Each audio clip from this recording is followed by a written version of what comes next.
Happy Wednesday. I am Chris Gore from Film Thread. Hope you're doing well today. Lots to talk about. Happy that you're with me. Let's turn down the music just a sec so can you kind of hear what I'm saying? I don't know. It's all good. Hey, it's a Wednesday afternoon. It's time for Hollywood on the Rocks. Today, we're going to be talking about House of the Dragon, Episode 4. Very excited to discuss that with you. I'm really liking this show. I'm surprised. I'm really liking this show. Also, Brahmastra. Brahmastra is here. It's in theaters. It's an Indian film that it's kind of a superhero movie in some respects, a superhero film. We're going to be talking about that. Also, Alan Ng's report, his full report from D23 of all the videos they showed in the room that didn't leak on the internet. He's going to give us a full report. In addition, Alan has seen Blonde, which is the Marilyn Monroe biopic that's coming out from Netflix later this year. He's going to give us an early reaction to the film. Let's get things started. We'll be talking to you in the chat. I'm excited you're spending your afternoon. It might be an afternoon for some of us. It might be, this is a good way to start. That's how you start Hollywood on the Rocks. You crack open a cold one of whatever kind of thing you're into. Let's go.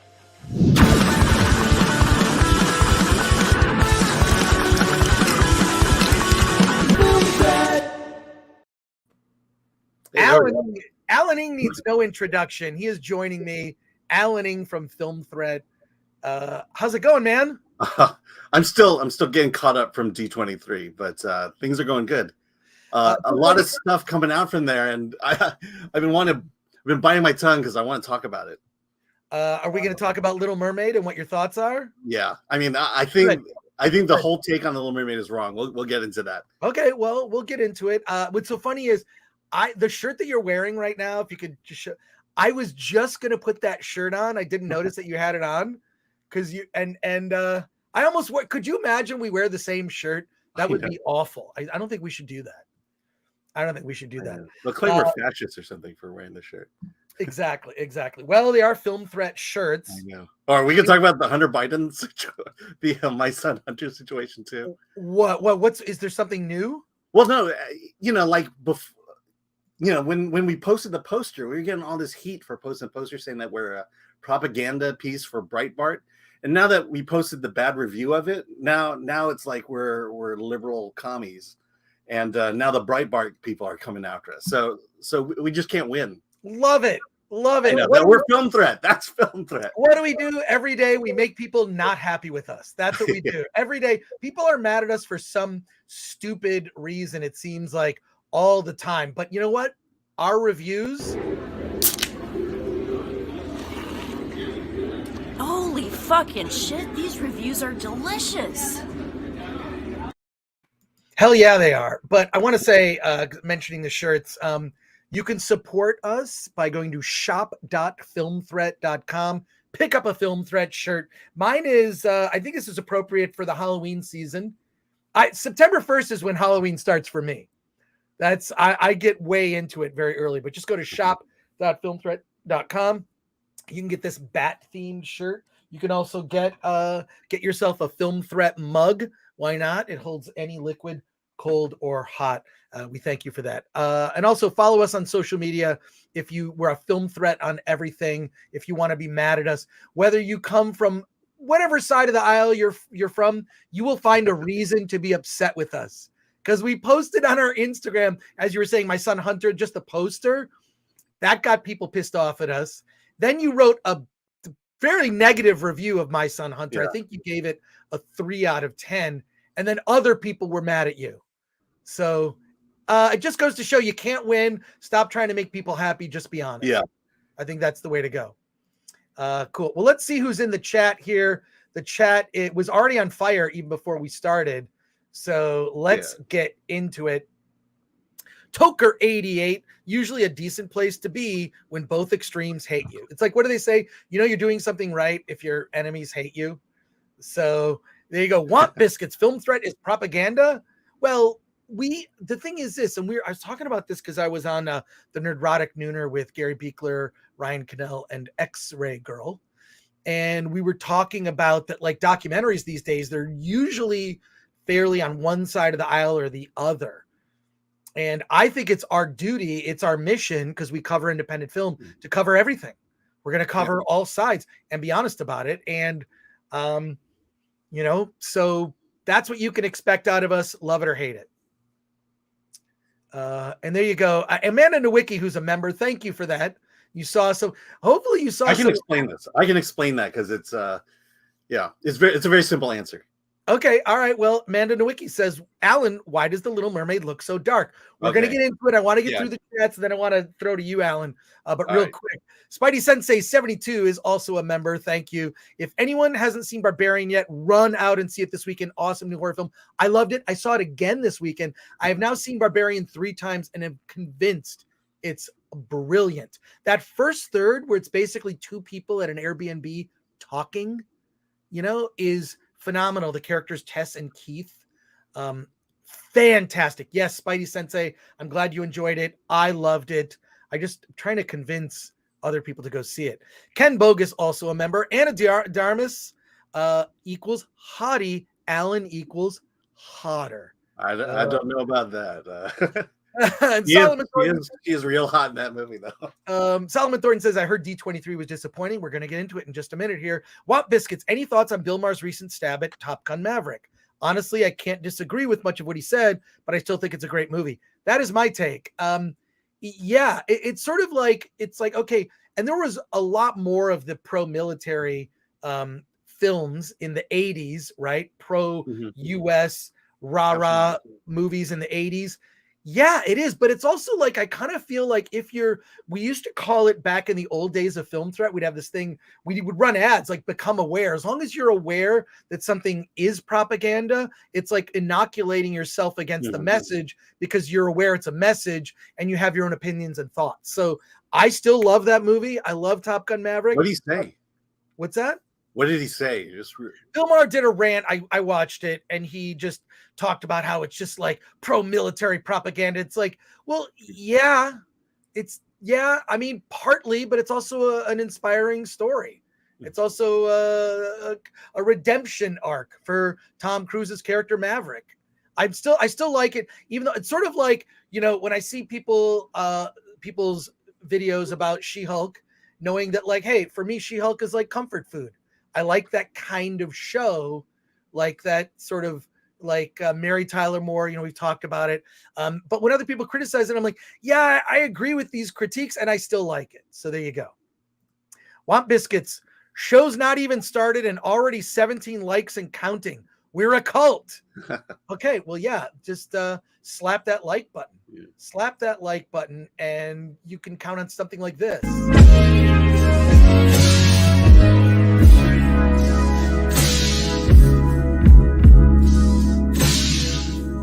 These movie reviews are delicious. Film Threat sucks.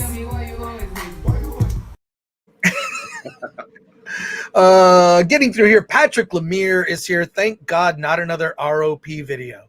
Yeah, we're not talking about Rings of Power today. We'll talk about it briefly on Friday. Here's what's happening Friday. Alan and I just received the first 4 episodes of Andor. So our Friday show is going to be dedicated mostly to Andor. And I believe the show premieres a week from today. They're going to drop 3 episodes. We will have seen 4 episodes. And I already know Alan is giving it a good review. Yes, so I love it. I've not seen it, but it's great. Oh my God. Well, let me check Dude. Oh my God. But yeah, we're not talking about Rings of Power today. I mean, it may come up just because we're talking about House of the Dragon, but Rings of Power. Yeah. All right. Web Mike 8 says, I got to see Brahmastra last week and I'll be seeing it again tomorrow. It was good, but at times leaned too much into the SFX. Hail to you in the chat. Yeah. I will let you know my thoughts about Brahmastra momentarily. I keep wanting to say Brewmaster, by the way. Yeah, there you go. Really Old Movie says, any news on Critics Court? We're going to kick that off. The problem is that we've had like change of producer. I'm trying to finish a movie. We are going to kick off Critics Court. Hopefully before the end of this month. This is going to be like Gary Beekler's Picard season 1 review. And I hope it doesn't turn into that, meaning it's coming. It's coming. We're definitely doing it. Front Row Flynn says Attack of the Doc is fair and balanced. Yes, I believe it is. That's Christopher Flynn, who's a producer on the documentary. And the documentary would not be as great as it is without his help. A lot of footage that Chris personally shot on the set of Attack of the Show. And Christopher Flynn, Front Row Flynn, subscribe to his channel. He's got these great videos where he goes to Q&As for movies and just films it. Really great stuff. Like that slap button. Of course, Toker88. Always we're going to do that. Make sure you do that. We want more people to discover the channel. If you're not subscribed, please subscribe. Oh, wow. John Manilang, coming off D23 and Alan already loving Andor. Disney's payday must have been huge. Huge. Is it huge? It was the greatest thing ever. It was huge. Oh. CD Stein 69 for $4.99. Is it just me, or the biggest disappointment coming out of D23 is we didn't get a Wong and Madison show announcement? Yeah, why did that not happen? Madison was trending after her episode dropped.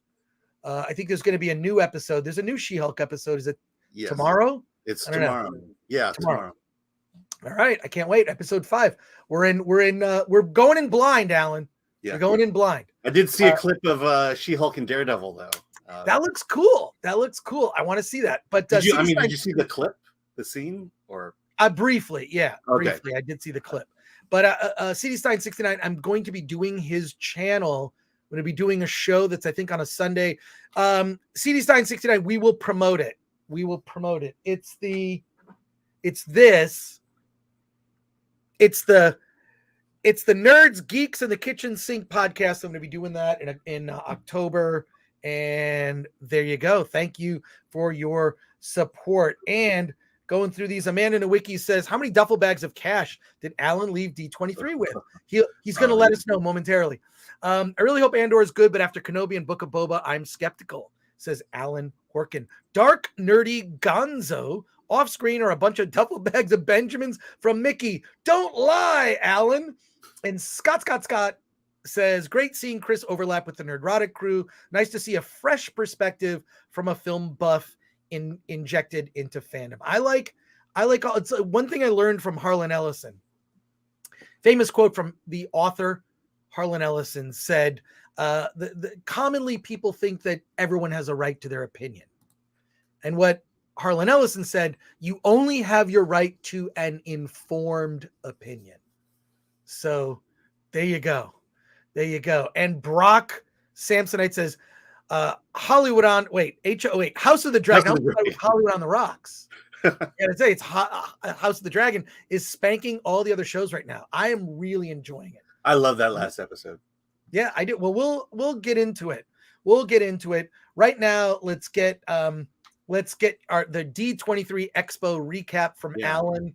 Alan, you said you had some thoughts.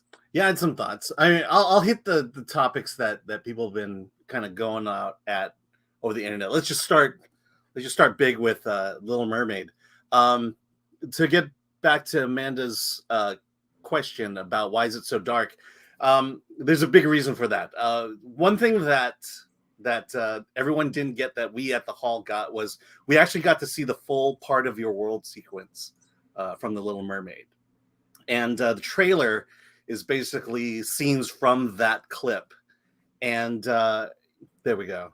Oh, sorry. That's Alan. Glenuccio, our producer, made this graphic of Alan's face as a heart.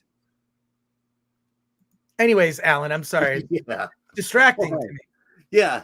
So part of your world scene takes place in the grotto. It's dark in the grotto. So that's why all the scenes look dark, is because it's grabbed from that. So a couple things. One is let's talk about the actress Halle Bailey. I want to say Halle Berry or Haley Bennett, but it's Halle Bailey.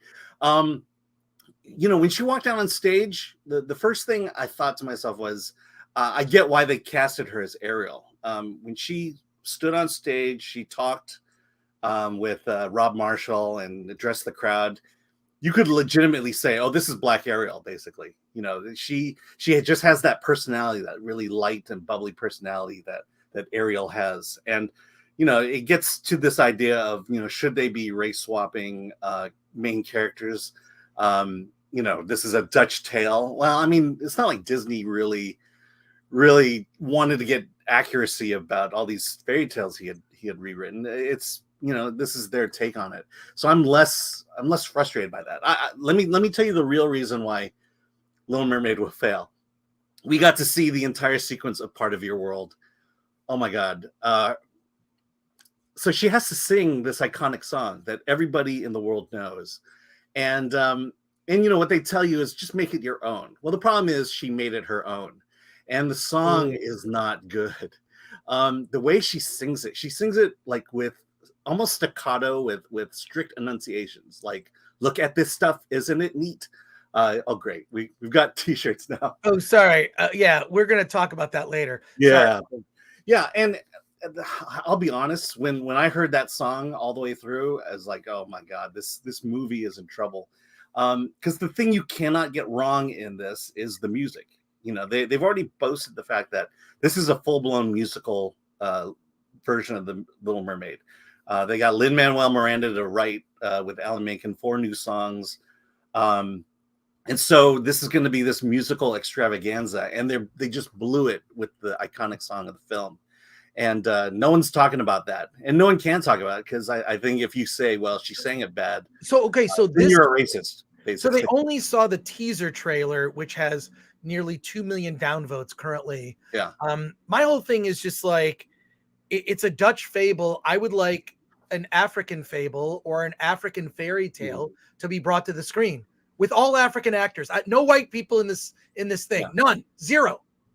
Just make it authentic, make it real to the fable. And I think that this is what people don't like. They have this thing in their head of like what Ariel is. There is actually an African fable of a mermaid that actually exists. That's a real, and I don't even know what the story is, but I'm fascinated. I would like to hear other fables from other countries and cultures. Like, that's a good thing. And also, I think that she seems very talented, but I think what you're saying is when they showed the full clip, did she do the thing of like the William Shatner album where he sings, but he's actually just talking? It's not that bad, but that's kind of the style it has. Is every single word is said rather than sung, or it feels that way. I think it's just the way she decided to sing it, and then she has that kind of the at the end, that kind of pop diva riff that you do. And it's like, why she definitely did not improve on the classic. And I think to your point is, it's like someone coming in to your bedroom, taking your favorite toy and putting a new dress on it or something like that, or playing around. It's like we're used to something. We know why it's great, and we feel like I don't know if there's some arrogance in needing to fix it, quote unquote, fix it or make it different. But they're just making it different. They're not making it better. And I think that's the biggest problem. Look, I just think it's an opportunity. It's sort of a missed opportunity. Because I think the actress is, I think she looks like she should be in a cartoon kind of. She's even better. If you were there in the hall and you closed your eyes and didn't care about her skin color, you would swear this is an Ariel. This is Ariel. Just the way she presents herself, and I think, and I get it. I think they at least personality wise they casted her right. Well, look, I really don't care, only because I think that all of the Disney live action, from Beauty and the Beast to Dumbo to let's just keep going. Pinocchio, which we talked about last week, is awful. I think all of these Disney live action retellings, reimaginings of the classic cartoons, they're all bad. I mean, for different reasons. It's just unfortunate. It's like Disney can't make something new that would, basically be of the time, but also in a way that is more organic. And the other thing that bugs me just hearing about, they're making her motivation is not like It's not love. Yeah, it's not love. Romance is being either toned down or removed. And there's actually a point in Part of Your World where there's an expression of anger in the song. And that one just really stood out and caught me off guard. It's like, whoa, they're taking a very serious and stern tone near the end of that song. And I just don't feel like it has its place. So you think and the nature, they could fix it. She could just re-record it, fix it, not have to reshoot anything. And we'll see if they do that. Do you think they're going to do that? I doubt it. I think the way you're seeing the response to the racism of the fans is that they're just doubling down, and you're just going to stand by, and they're going to let these properties just be bad. They're going to let these movies just be bad rather than tell a good story like Walt would want to do. It feels like a lot of these live action are being made for legal reasons as a way to hold on to the rights. There's a reason that Pinocchio was exactly perfectly on model for the version of Pinocchio from the original animation. Like the CG animated Pinocchio looks just like, I just thought it was creepy. Just watch the scene. Tell me I'm wrong. Tom Hanks is Geppetto dancing around being so excited. He has a little boy. Why did I go into a Scottish accent? It's an Irish accent. What am I doing? Should it be Italian? He's Italian. See, I mean, I get that for the classics. I get it for the classic Disney movies, the one Walt made, but Little Mermaid, Beauty and the Beast, the Little Mermaid is what, 30 years old? Right. Why Lion King is even younger, I get why they're doing it for the classics. I just don't know why they need to do it for the more recent ones. Well, before we go to the comments, we're going to get to your comments in the chat here. What other things that were videos that were showed but not leaked publicly? There was the piece of the Marvels. I remember you texted me over the weekend, and you basically said, this is not for us. Yeah. Right? So what is the Marvels? You saw like a teaser trailer. I know a little clip leaked out. Yeah, and the little clip is it is a teaser. It's a fairly extended teaser. I think it's a minute long, but it's basically it has the flavor and tone of Ms. Marvel, the TV series. It's when it was over, I felt like, oh well, this is for teenage girls. This is not for the big fans. The scenes we saw, it was centered around Kamala Khan and her family. And how basically I forget Monica Rambeau's character, but yeah, Ms. Captain Marvel coming in. But yeah, I think this is just an extension of Ms. Marvel now in terms of tone and audience. And so I don't think it's I can't see grown male adults really enjoying this movie. Well, is it Monica Rambeau's daughter, Photon? Is it Photon? I thought it was a different name. I can't. I don't know. The chat will correct us. I think that's it. Or maybe it's actually good that I don't know, because that means I'm keeping up with it. But that means you didn't rewatch WandaVision at all. No, there's no reason to. I guess it's Photon. We're getting Photon in the chat. Photon. I believe it's Photon. So what else did we not see? Because I was like keeping up, and there was really nothing. I feel like D23 was a colossal disappointment. I was so excited, like, hey, we're gonna get the Fantastic Four. I've been waiting for this. I want to see a good, like, no disrespect to the Roger Corman Fantastic Four. It's actually the best current Fantastic Four that exists for me. But, I don't know. That was the weirdest moment of that panel when Kevin Feige's up there saying, hey, I want to introduce, I forget the guy's name, but it was the director of WandaVision. He says, yeah, I want to point out this guy. And stand up, and he goes, he's directing Fantastic Four, and then he goes, and the only reason he's sitting out there is we have nothing else to say. And then he went on to say, but there'll be another D23 before Fantastic Four comes out.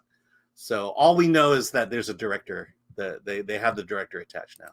I really think they're trying to be careful with the casting. Maybe they're just kind of prepping us. Who knows? Who knows what they're going to do with it? Yeah.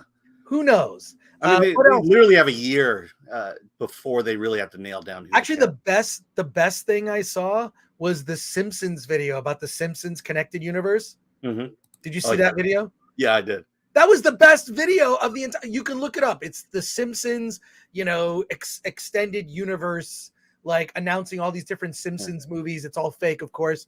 And that was the best thing I saw out of D23. Everything else was who cares, or like the Thunderbolts. So the Thunderbolts are all the B and C characters Absolutely. from other Marvel movies in a movie together. Even Taskmaster. Female Taskmaster. Why? Why? Because they have her, and she's there. Yeah, I want to address a comment that from Chuck Keyworth. I'd rather have African folklore show that's a rich mythos for Africa that's untapped. So here's news that came out of D23 that no one is sharing. Let me just pull it up real fast. Sure. Disney has teamed up with Kugali Studios in Nigeria, and they are going to be producing African tales. The first time that they're teaming up with not only an international studio, but with a separate studio altogether, and they're putting the power of Disney animation behind these guys, and they're going to tell African tales. And so they announced the movie Awaju, which I think is coming out in 2 years. And it's basically it's kind of like let's see, it's set in the future. There's this country that's divided. Half of them are basically wealthy tech tycoons. The other are kind of the working class criminal element, and it tells kind of a Romeo and Juliet type story in that. And so yeah, Disney is kind of stepping up at least and willing to tell African tales. That's what I want to see. Yeah, I want to see. It's a movie. It's a movie. It'll be a feature film, and is it a feature film or maybe it's a series? It's one or the other, but. Okay. But yeah, these are the heads of Kugali Studios right there. See, that's what I would prefer to see. I don't want to see race swapped anything, to be honest. Mm-hmm. When it comes to like inconsequential characters and stories, fine. I want to see new stories. I want to show me something I haven't seen. That's what I want to see. I think Iwaju is a step in the right direction. Mm-hmm. More of that, more of like, let's get into original folklore. Like, that's interesting because then I learn something about the culture. I have an appreciation. And look, I'm sure that the school curriculum is different from when I was a kid, but there was none of that when I was a kid. And I think that there should be. I think there absolutely should be. And this is a step in the right direction. I just want like original, because I feel like when they do a race swap, it's like pandering and condescending. It's like black characters can only be valid if they replace white ones. I don't think that that's good. I think create new stories. Also, preferably by black creators. Like, like Eric July with Isam. Which hopefully I'm getting my comic book this month. I can't wait. Yeah, I should. I'm pretty high on the list, so I should be getting mine. Yeah. Once it starts shipping. Can't wait. Let's more of that. So that's cool. And that got no press, right? That got no press whatsoever. I mean, clearly this is the only time I've not heard anybody but now us talk about it. Yeah, so let's go through some more of these comments. And Alan, anything else you can tell us about like what you saw or maybe what didn't get play? I mean, like Andor, I can talk about Andor real quick. I mean, sure, please. Compared to Kenobi, at least you have a real filmmaking team behind it. I mean, Andor is being produced and directed by the Bourne Identity team, the Jason Bourne team. Oh, wow. So there's going to be that feel in terms of the action stuff. There was something really interesting though, but when Diego Luna came out on stage, he's there's a guy sitting by me yelling "Viva Mexico," which is great, and and at one point he says, "I want to address the Spanish speaking section of the audience," and I don't speak Spanish, but I distinctly heard these derogatory terms of Latino and Latina coming from his mouth. He refused to use the culturally accepted Latinx phrase, and he was met with very aggressive applause after he spoke, and then there was screaming and catcalling afterwards, mostly by women. But that was the response that he got for doing that. Well, I actually am interested in Andor. I mean, you and I are going to watch it, and we'll talk about it on Friday.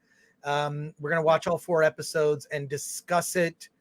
I'm interested. I don't think like it looks like it's more of an ensemble story. It's not technically it's not just about Cassian Andor. So I'm interested. It seems more in tone like Rogue One, which was a more serious aspect of the Star Wars universe. I mean, it's basically the same team that did Rogue One that is doing Andor. Yeah, well, let's go to the chat here. Anything else, Alan? And there's some questions for you. So if people want to ask stuff, I can look at my notes, but yeah, let's go through the chat. Okay, we'll go through. Infinite Main, who's a member, Disney is creatively bankrupt. Well, yes, I feel like the problem is they're listening to lawyers. All these live action remakes of the classics, I think, is a mistake. I think they're disappointing. I think it divides fandom, and I don't like. Is there one that you can name that was very good? The one people claim is Lion King. Oh, the Mufasa? Yeah, no, Lion King. John Favreau, Lion King. I'm sure he just put his name on it. Yeah, he's not actually an animator. What are you asking me? No, I'm just saying Disney is creatively bankrupt. Yeah. Any of the live action Disney movies that you thought were good? Jungle Book.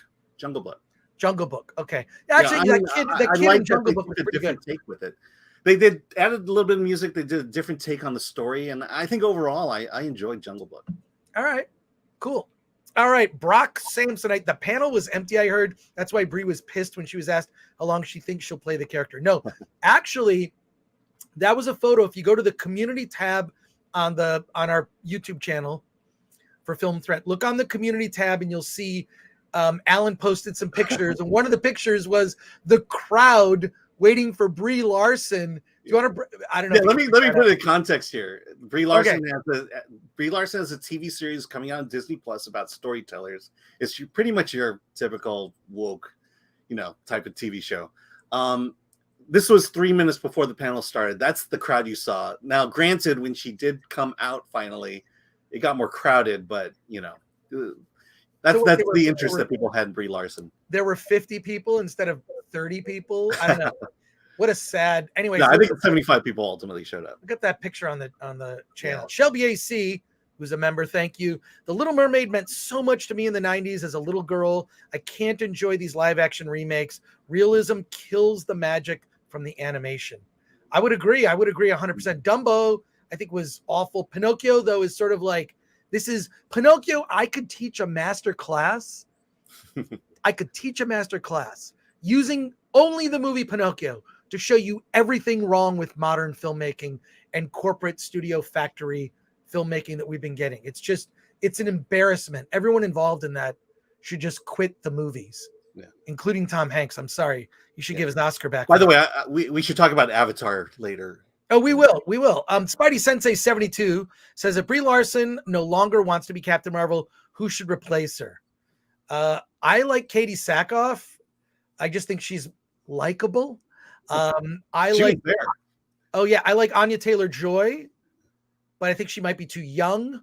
I always like Ronda Rousey. I know I get criticism for that. She's not an actress, but she's got I feel like she's intimidating. I've seen her do the MMA.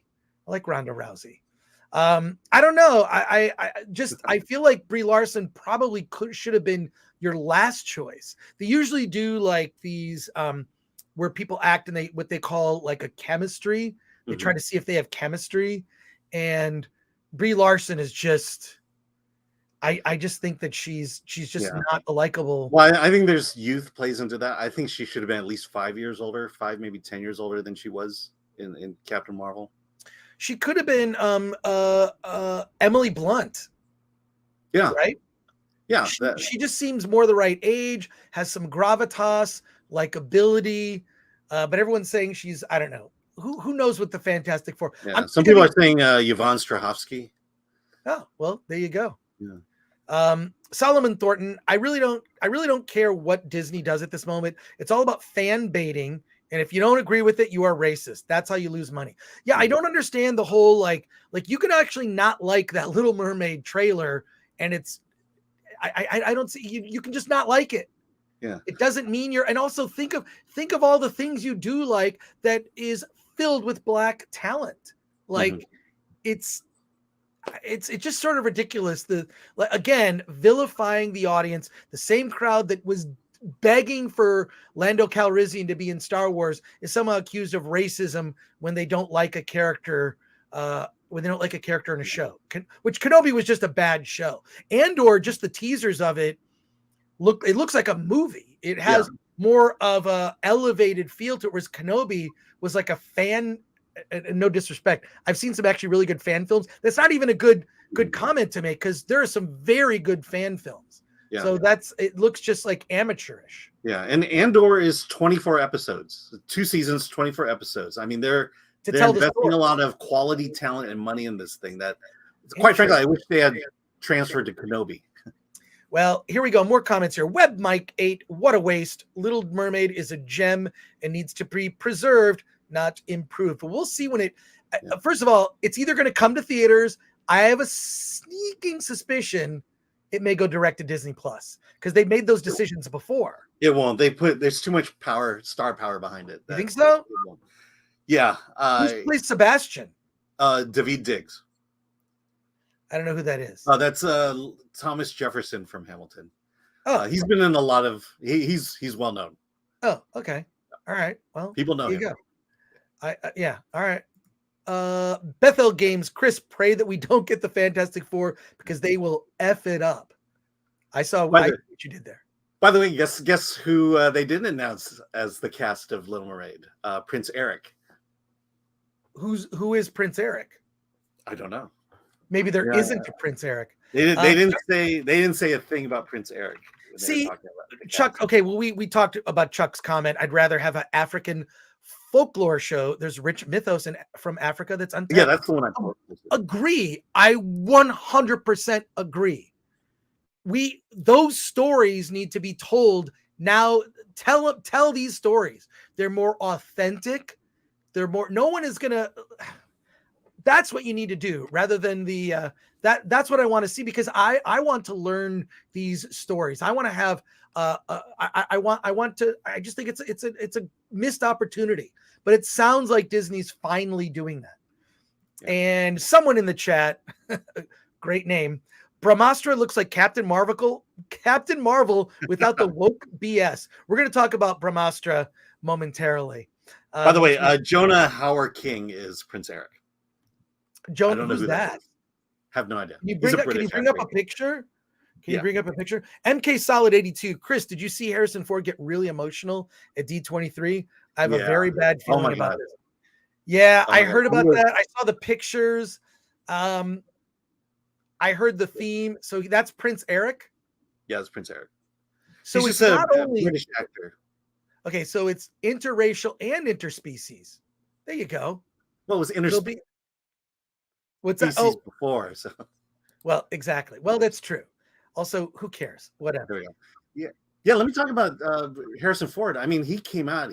Before he spoke, he was already choked up. Really? And he was there legitimately to thank the fans for everything he did. And then when there's a question as to, he kind of brought up the fact that he was not going to do it again, and the entire crowd starts aw, and don't. And then at that point, he just stood his ground and said, "I'm not doing this again." And he said literally, a quote, "This is the last time I fall down for you guys." That's great. Yeah. And then regarding Phoebe Waller-Bridge, this was Harrison's idea. He's the one who brought her up and then went to bat for her to be in the movie. Really? Yeah. All right. Well, there you go. Seriously, Black 7 dropping some knowledge here. Monica Rambeau was the second Captain Marvel before Carol Danvers. She's now Spectrum. Her mom, Maria Rambeau, is listed as Photon. Yeah, that came from WandaVision, was Maria Rambeau's origin as Photon. So thank you. Okay, so I think it's Spectrum. That's the character. Gotcha. CD Stein 69 for $4.99. So Iwaju sounds like they're just making an animated Wakanda. There should be more in the folklore instead of this, but it's better than race swapping. Well, we don't know what Iwaju is. First of all, who created Wakanda? Well, yeah, there's also like, if you really want to go down a rabbit hole, there's a cool thing. We've been getting a bunch of really interesting movies, small indie movies at Film Threat. There's a thing called look up Afrofuturism.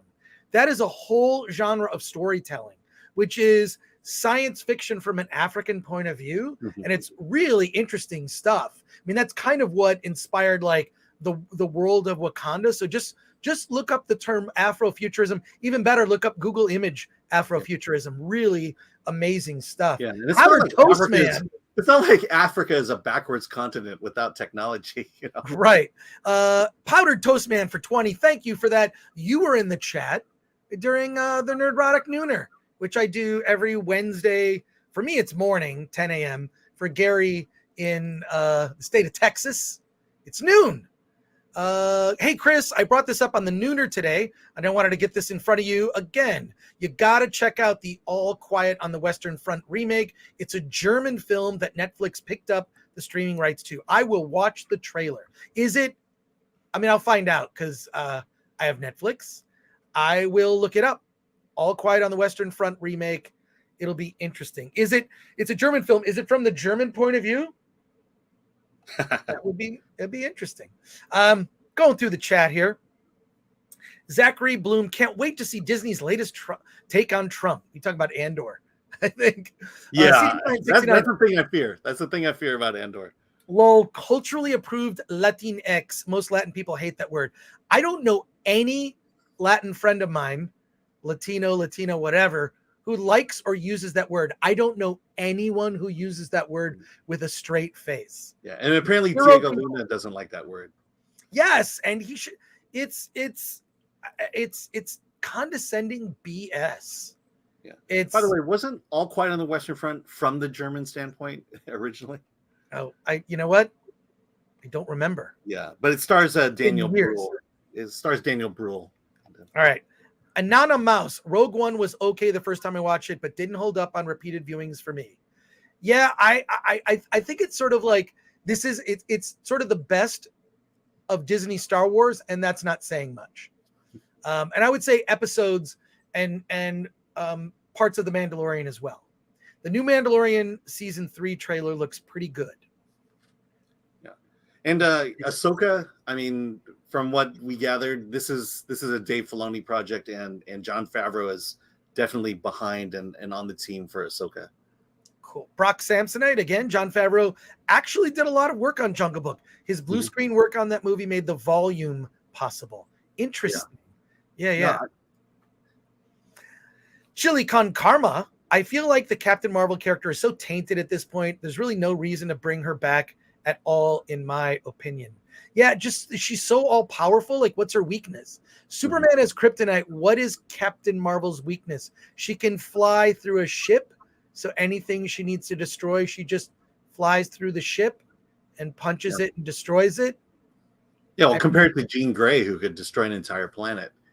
I mean, it's when you start doing the dick power measuring in superhero terms, it just gets ridiculous. And that's why I think, Superman has a lot of weaknesses. Kryptonite is one. His personal relationships, that's a weakness. He can be held hostage by kidnapping Martha or his girlfriend. He probably should be a little bit more careful about his secret identity. Scott says, awesome seeing new folklore explored to share unique cultures. Yes, I've been saying this for a long time, but it's also, we're fortunate, Alan, because we see movies from all over the world. Yeah. At Film Threat, we get a lot of indie movies from all over the world, so we kind of get spoon-fed this stuff sometimes. So I feel very fortunate for that. Well, I keep saying it. If you want to escape woke storytelling, watch an international film. Yeah, watch like an Indian movie. There's just none of it. It has not infected at least other cultures' storytelling yet. But the best part is realizing how much we can all relate on a human level. Hope Iwaju is legit. Yeah, I hope so too. Well. Headwell, the thing that brought me out of episodes 1 through 3 the most is how the technology was so much better in the past than the future. You're talking about Star Wars. Yeah, I hear you.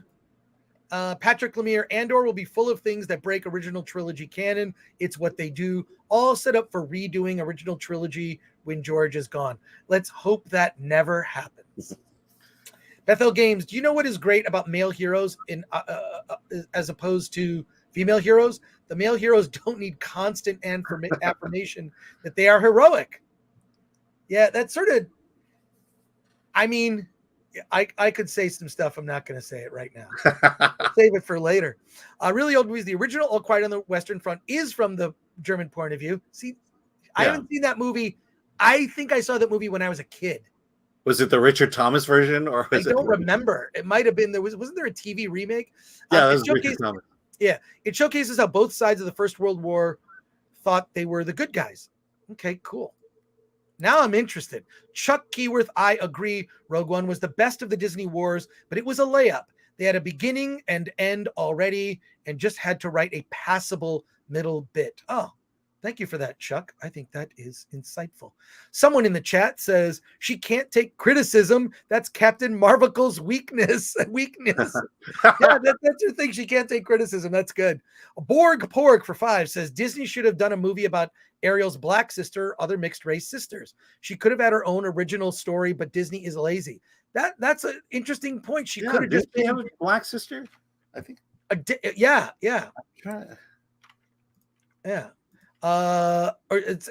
Someone in the chat says also, or watch anime. Anime or foreign films just aren't particularly woke. Pirate Queen says, I understand why Clerks 3 was only in theaters for one night. It doesn't have broad appeal outside Clerks fans. It was really a sad movie. Did you see it, Pirate Queen? I am seeing it tonight, actually. I will be at the AMC Burbank 16 in Burbank, lovely Burbank, California, named after, who is Burbank, California named after? A guy named John Burbank. It's true. A guy named John Burbank is who they named. I think it was like the mayor of the town. And they just said, well, we're just going to call it Burbank. So anyways, I'll be at the AMC Burbank 16 later tonight. I'll probably be at the Yard House or Islands. And then I'm going to go see Clerks 3 just to confirm everything. Alan's review was like, well, your review was just like, meh. Right? Hey, my review was, it's only for the diehard Kevin Smith fan. All right, there you go. Yeah. By the way, Ariel did not have a black sister, but there's a diversity in hair color. Well, there you go. Yeah. It looks like, you know what it does? It looks like color forms. Do you remember? Does anyone remember color forms? How you could just sort of take pieces and you're like, oh, I'm going to give Ariel different hair or a different mermaid bottom. I actually have, I'm going to reach over here for a second. Just here. Give me a second here. Reach over here. I have my, I want to do a thing for the, because I have a lot of weird collectibles. I'm going to do with, if you become a member, this is a reminder, a lot of people with their chat comments are members. Join us. Members get bonus material. We're giving away codes for movies.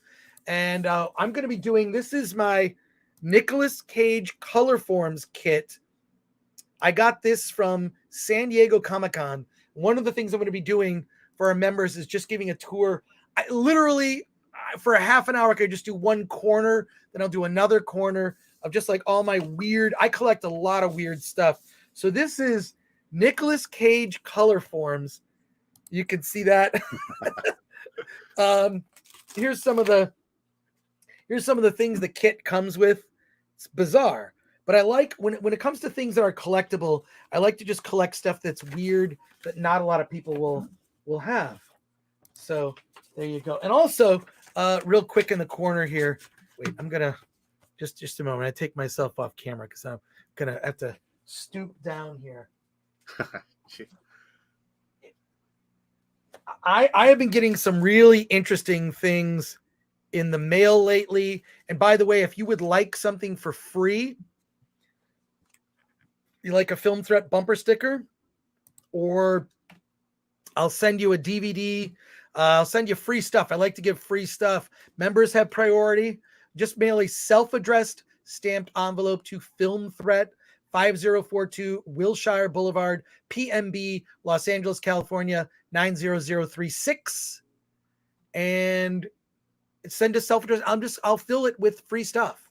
But somebody sent me some free stuff. This is Osaka Pop Star. Sent me a t-shirt Check this out. How cool is that? So thank you for that. And check out this. This is, I love this. Look at this artwork. Look at, that's amazing. It's records and Osaka Pop Star. Check out the artwork for these records. Just Google Osaka Pop Star and check it out. At least I can do for like all this coolness. Look at that. Now I need a record player. Look, Dr. Demento covered in punk. It's fantastic. The quality of this stuff is just amazing. So thank you for that. Weird Al Yankovic, that movie's coming out. And BLT says, holy shite. Yes, I remember color forms. I had Teenage Mutant Ninja Turtle ones. Yeah, color forms. I just like to collect, like, if I'm going to collect something, it's got to be something that will be rare because not a lot of people have it. So there you go. Back to our chat comments and questions here before we switch gears. Let's see. Albatrax89, who's a member, who would be race swapped? Alan. What should we do, Alan? You get Dante on. Yeah, we could. That probably makes a lot of sense. So Dante James. Or you just swap me with some white guy. Yeah, we could do that too, or maybe a redhead. I don't know. I feel like people obsess about this stuff a little too much. I just want authentic storytelling, authenticity. So, Zachary Bloom says people in Hollywood view white characters as problematic. Shelby AC, maybe you guys already know this, but the live action model used for the Little Mermaid animators was Sherry Stoner, the voice and creator of Slappy Squirrel from Animaniacs. Oh, wow. Nice. Look up Sherry Stoner. Let's throw up a picture. Luther Talbert, I'm sure the young lady is talented, but I'm over Disney. I think that's the thing, is Disney's kind of turning people off everything that they've been doing to their theme parks to kind of like, make it, the sort of woke Jungle Cruise, or they're changing now. Patrick Lemire says John Krasinski is Alan Ing. But Shucksy says Disney remake songs are always inferior. And Shucksy sent me a letter, a card. I have the card here. I check the mailbox maybe once or twice a month. So if it takes a while for me to get you the self-addressed stamped envelope back, that's because, maybe like every other week. That is twice a month. Anyways, Shucksy sent me a great note. So I love tuning into Film Threat Wednesdays and Fridays and watching you and Alan's nipples talk about indie movies and pop culture stuff. And I love the interaction when you read people's comments, especially mine, because I'm a self-centered piece of shit. No, you're not, Shucksy. You're not. By the way, I did see SLC Punk based on your recommendation.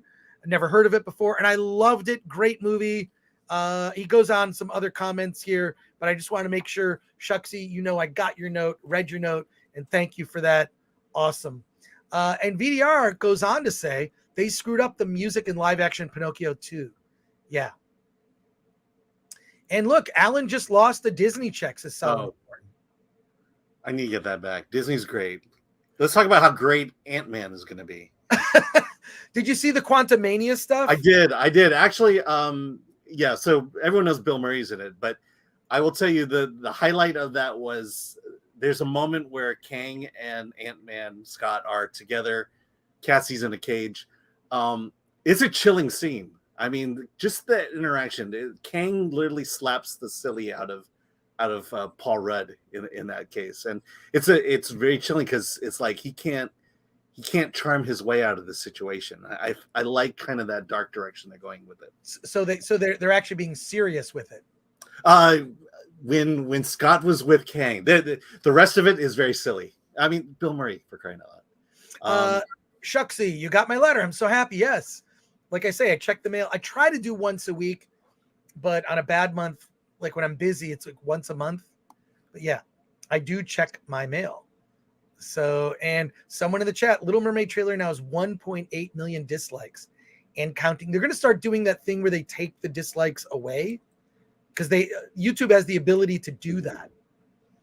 So, and coming off D23 and Alan already loving Andor, Disney payday must have been huge. Yeah. Huge. And I think the best way to end, Alan, tell us your serious thoughts on Disney and where you see things going. I just want to hear. Yeah, I mean, I've been through this twice where Disney.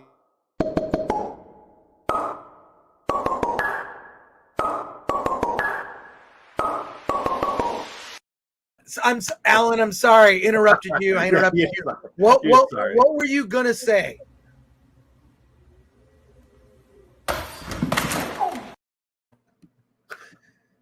I will not do it.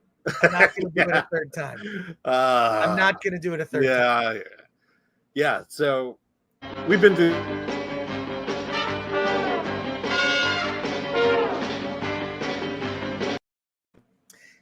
Look, at the end of the day, Alan and I are friends.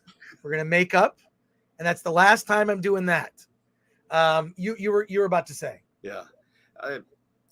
Been through it twice. Disney has almost gone bankrupt. There's a point where Michael Eisner almost ran the company to the ground. I feel like that's where we're at with Disney right now. They're just heading in the wrong direction, and it's going to take something. It's going to take something horrible happening, like people not showing up parks, people not watching their movies to turn them around and get the message that the message is not what we want in these movies. They all throughout the presentations, they would bring up Walt because it's 100 years of the Walt Disney Company. And, they bring a quote where he says, he's telling stories for the kids and the kids at heart. And I think they've lost that. I don't think they're tapping into, the kid within us, the child within us that want to tell stories for these kids. And that's, that's the frustrating thing about all of this is they think there's a message we have to teach kids about, diversity, inclusion, and equity. And we don't want it. We absolutely don't want it. I don't. It's going to really take because somebody has numbers in front of them. Yeah. There's an accountant that has numbers in front of them that is basically looking at that and saying, this is going to get greenlit. We shouldn't do a season 2 of this. This movie failed. Why did it fail? Look, they do. What do they call it? Sometimes they call it an autopsy. Mm-hmm. Other times they call it like a post-mortem. But there's something where they look at something. Where did we succeed? Where did we fail? And I feel like Marvel was on a run up until mm-hmm. Endgame was on a run. There were missteps. There were missteps in there. And that's why I kind of believe there could be a good Fantastic Four. Maybe Fantastic Four is the correction, right? After phase 4 really disappointed a lot of people. It felt directionless. There are dramatic kind of changes, I think. And then also it came out a couple weeks ago. Jon Favreau thought it was a mistake for them to kill off Tony Stark. Mm-hmm. They actually had to, the Russo brothers, when they were doing Endgame, had to have a whole conversation with Jon Favreau. Yeah, we're gonna kill off Tony Stark, and Jon Favreau was against it. He said, This is a bad idea. It's a bad idea. And who's leading the Marvel universe? Certainly not Captain Marvel. Mm-hmm. She's not likable, and I feel like what you've done is you've tainted the brand of Marvel now. Now it's turning more people off. Yeah. So anyway, I mean, for one thing, that whole Brie Larson interview on the red carpet, blue carpet. There's no project past Marvel's that Captain Marvel needs to be in, which is pretty telling. Yeah. Let's switch gears. Talk about House of the Dragon episode 4 before we get to Brahmastra and Blonde. That's what we'll be talking about for the next hour, and also your comments, of course. But let's talk about House of the Dragon episode 4 and kind of where we are with House of the Dragon. I'll say this: I was very skeptical about House of the Dragon initially, and by episode 4, I hate to say this, I'm kind of hooked, because now the first 3 episodes were here are the chess pieces on the table. We're being introduced to houses that we know about from Game of Thrones and some houses we've never heard of. There are all sorts of references. I mean, it is about 170 some years before the events in Game of Thrones, but man, the level of detail that's in this is amazing. And we can see from episode 4, which is the sexiest episode of the show.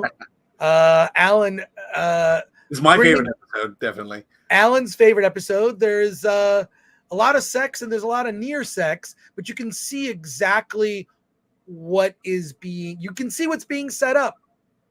It's being set up that people are there. Well, Alan, what are your thoughts? Sorry, I'm getting maybe ahead of myself here, and this could be a little spoilery. But yeah, I mean, honestly, what are your thoughts before we get into spoiler stuff? Yeah, I mean, again, I like this episode. Yeah, it was a sex episode, and I think between this and having seen Blonde last night, I complained before that I seen more penis than boobs. Well, I think we've reached equilibrium now.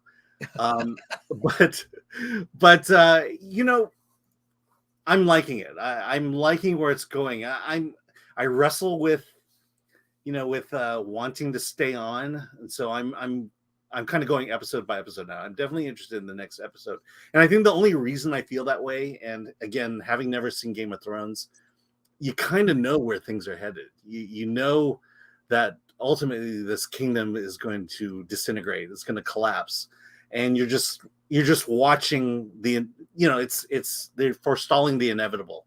You know something's happening, and it's kind of like, now I'm watching, wondering, you know, just how far into it are we getting, you know, and I think that's my frustration, is maybe I'm too far. I'm a little too ahead of the story than I want to be, but definitely I'm liking the intrigue.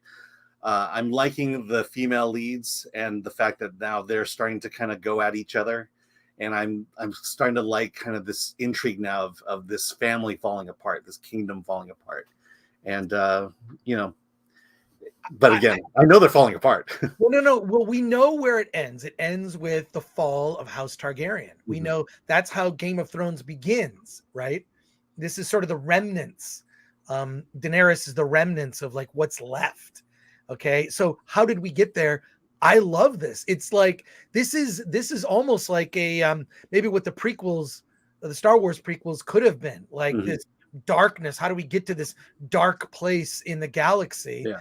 And how do we get to this dark place? Daemon Targaryen, you know, has a reputation, and there's going to be clearly his dalliance with Rhaenyra is going to have like a the names sound the same. It's like Daenerys, Rhaenyra. It's hard to.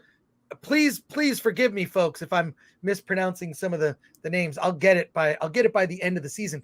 But man, what they set up, I know is going to be intriguing. And according to Gary Beekler at Neurotic, because he's read the book that this is based on, they switch the cast. They kind of do a time jump with an older Rhaenyra, like in episode 6.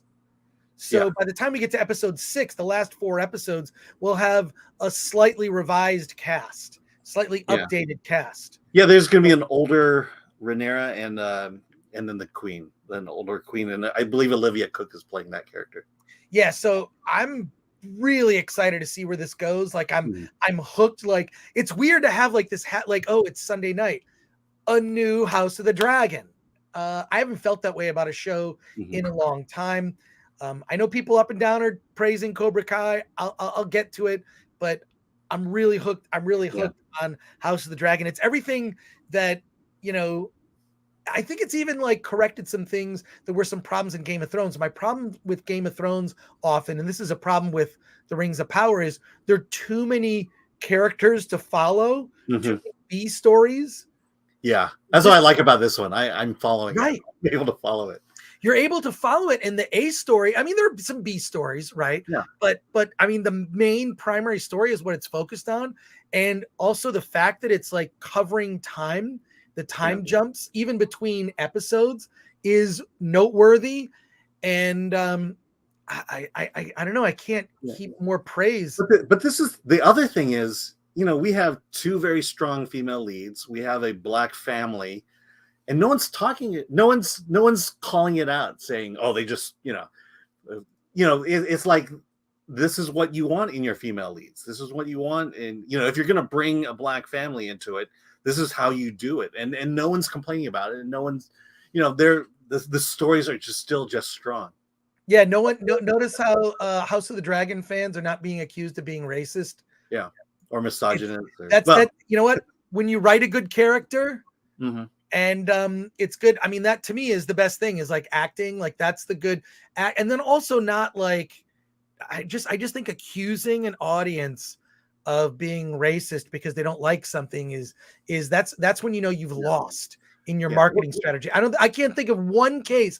I can't think of one case where that has worked as a way to endear fans. It's not going to endear fans. It's going to repel them. Somebody, I don't understand why the trades don't write articles like this. Like really look at this. This is not a winning strategy either in promotion of a show or in marketing of a show. It's a losing strategy. Yeah. Well, that's just it. The trades won't cover it because then the trades will be considered racist because you cannot have a logical argument based on evidence anymore. It's all about feelings and emotions. We talked about the fall of Disney, that them calling their fans racist thereby lets them off the hook and lets them continue to produce bad content, bad films, and tell bad stories, as opposed to saying, why do people hate this? Let's not do that again. Yeah, well, it just makes me sad because I've been around fandom a long time. I mean, I was reading Marvel comics in the 70s when they were still only 25 cents. And when I would go to comic conventions or events, it was like, look, if you're a nerd, nobody cared. I'd say the one thing that like you could identify a nerd had nothing to do with ethnicity. We all wore glasses. That was the one thing. I mean, I since got laser eye surgery, like when I got older, and I on occasion will wear glasses to close up read things. But pretty much the thing that connected all the nerds was we all wore glasses. But no, that was it. It's like, oh, do you like Star Trek? I love Star Trek. Do you like comic books? Cool. Do you like making model kits? Yeah, I would say that the most accepting people I've ever known are nerds. The people who like things that are, considered geeky, fantasy, sci-fi, horror. Like they're the most accepting people I've ever been around. So those accusations are coming from people that aren't true nerds, that don't know any better. And by the way, the trades are writing these articles because they write that they're the ones making these. They're complicit. They're the ones making these accusations because they'll go through and they'll find like, oh, here's a Twitter idiot, which could be a bot. Who knows? Someone with, 30 followers and some cartoon avatar or just some picture, not a real person. What did they Big say? Dick 69 said so, Well, look, you're welcome to, I believe people have a right to privacy, but I want to know I'm talking to real people. And that's why I enjoy these conversations on YouTube. I'm talking to real people. In fact, let's go to some comments here. So House of the Dragon, sort of across the board, people seem to be enjoying it. And I'm hooked because that this is setting up. This is setting up some bad things that are about to happen. Yeah. Some bad things are coming. So here we go. Fuzzy is a member. It's the preps versus the nerds again. Yeah, for sure. John Long last name says horror fans are the most fun late at night. Hell yeah. You ever go to Monster Palooza? Monster Palooza is great. And then the acting when Damon and Rhaenyra speak Valerian is just amazing. Yeah, I loved that. Yeah. Imagine if you were at Subway and complained that they forgot the vinegar and they yelled racist. Ah, hey, Fuzzy, guess what? I had Subway today. Did you know that? I just had a BMT, just a basic. I had to grab something quick to eat before I did the Nerdrotic Nooner, so I'd have like lunch ready for me. I can go right into this stream. Boom. Just like that. Right? Went clear off into it's a mad world reference. But yeah, that's the thing is like, and I think I've mentioned this comment before. You don't hear like people like food chains or fast food restaurants accusing people who don't like their product of being racist. It's such a terrible, like they just, make better food.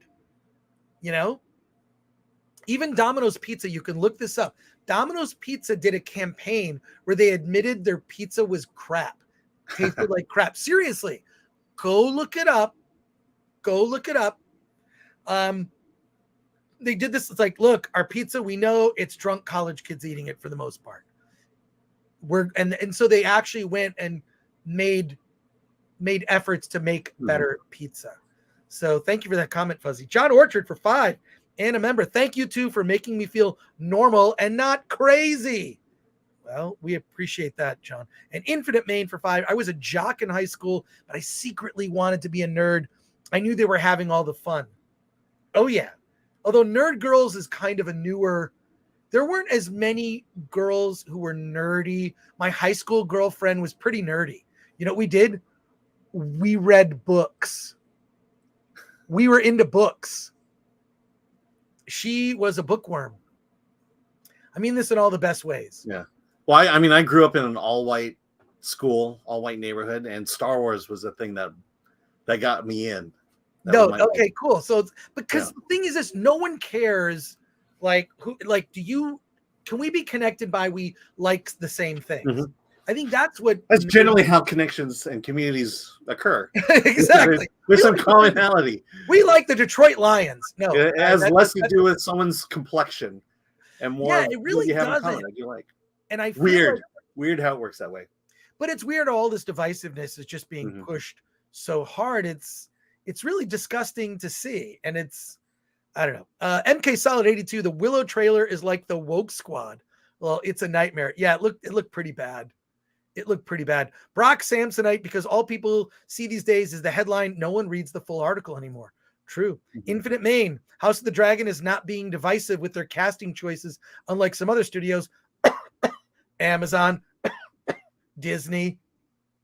Patrick Lemire, remember that time Walt Disney blamed the audience for failed projects? Yeah, me neither. Yeah, has that ever happened, Alan? Not for Walt. I mean, Walt, again, if you go to his family museum in San Francisco, every project could have sunk the Walt Disney Company. And so it was up to him to make sure that he got the biggest audience possible to come see his movie. I mean, weird strategy. Yeah. Someone in the chat says, sounds like the 70s comics and Star Wars connected people. Now it's dividing them. Yeah, like just, I feel like it does. Like what's weird is you see all of this bile thrown out on social media. And then when you go and spend time with people in real life, mostly that stuff isn't there. I'm not saying it isn't there. And there are not people, people that just aren't contributing positively to society. There's a lot of that, but for the most part, that's in the minority. So there you go. John Orchard for 5. Good writing. Shocked, I tell you. I'm shocked. Who would have thought it would work? So yeah, I just think that House of the Dragon is very well written. Amazon should have learned what happened to G4. I just got a message from someone that there have been more layoffs at G4. That, like, just as we're on the stream. Yeah. So I don't know what's going on. Maybe you can Google something, Alan. But yeah, I guess something's happening right there and I don't know about it. Dempsey, directly telling people to not watch your shows is a terrible strategy, or to say you're a bad person for not liking it. You're welcome to like or dislike anything. I'm surprised after liking She-Hulk that people will still listen to what I say, but I believe in diversity of opinion. And so there you go. Early GOT was a masterclass in episodic storytelling, says Scott. Patrick Lemire, it's almost as if people are really vastly not racist. Yeah, I personally believe that racism is taught. It's from your upbringing, maybe bad influences.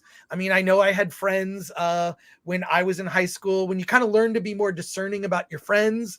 And I hung out with some friends that had some less than flattering things to say about people that didn't look like us, so to speak. And I just stopped hanging out with those people, and then just hung out with people who pretty much only wear glasses. Yeah. Because my daughter. My daughter grew up with white friends. I mean, she has a fairly diverse set of friends, but there came a point where I had to think to myself, so when should I teach her that her white friends are going to turn on her one day? And I mean, that's the silliest thing. It was like, why do I have to teach her that? Why can't I just let her be friends with her friends? Right. Anonymous, Twitter and Reddit are not real life at all. 100% agree. House of the Dragon is fine, but I'm sick of the whole deconstruction, subversion mentality. Give me hopeful fantasy. Yeah, I don't think you're going to get hopeful out of George R.R. Martin. I just think that's his thing. So, yeah. Spidey Sensei 72, really going to miss Millie Alcock. She is killing it in this role so far. And Solomon Thornton, House of the Dragon is a perfect example of how you create a good story with cool characters and with female characters that we like and are not Mary Sue's. Yeah, these I think what's going to happen is the female characters, it's going to turn out that they're just as horrible, awful, evil, and cruel as the male characters. So there you go. Let's see. Viserys is this show's Ned Stark. It's gonna hurt when he gets axed. Yeah, Infinite Main. You can kind of see that's coming. That's coming. I would say by end of the season, if not sooner. Brock Samsonite, she totally did the textbook teenage girl thing when Damon rejects her and shuts her down. So she immediately goes hunting for some strange. For some stranger, I believe. Exactly. No, I know what he means. Some strange. Yeah. Patrick Lemire, Oh, okay. thank God for Bubes.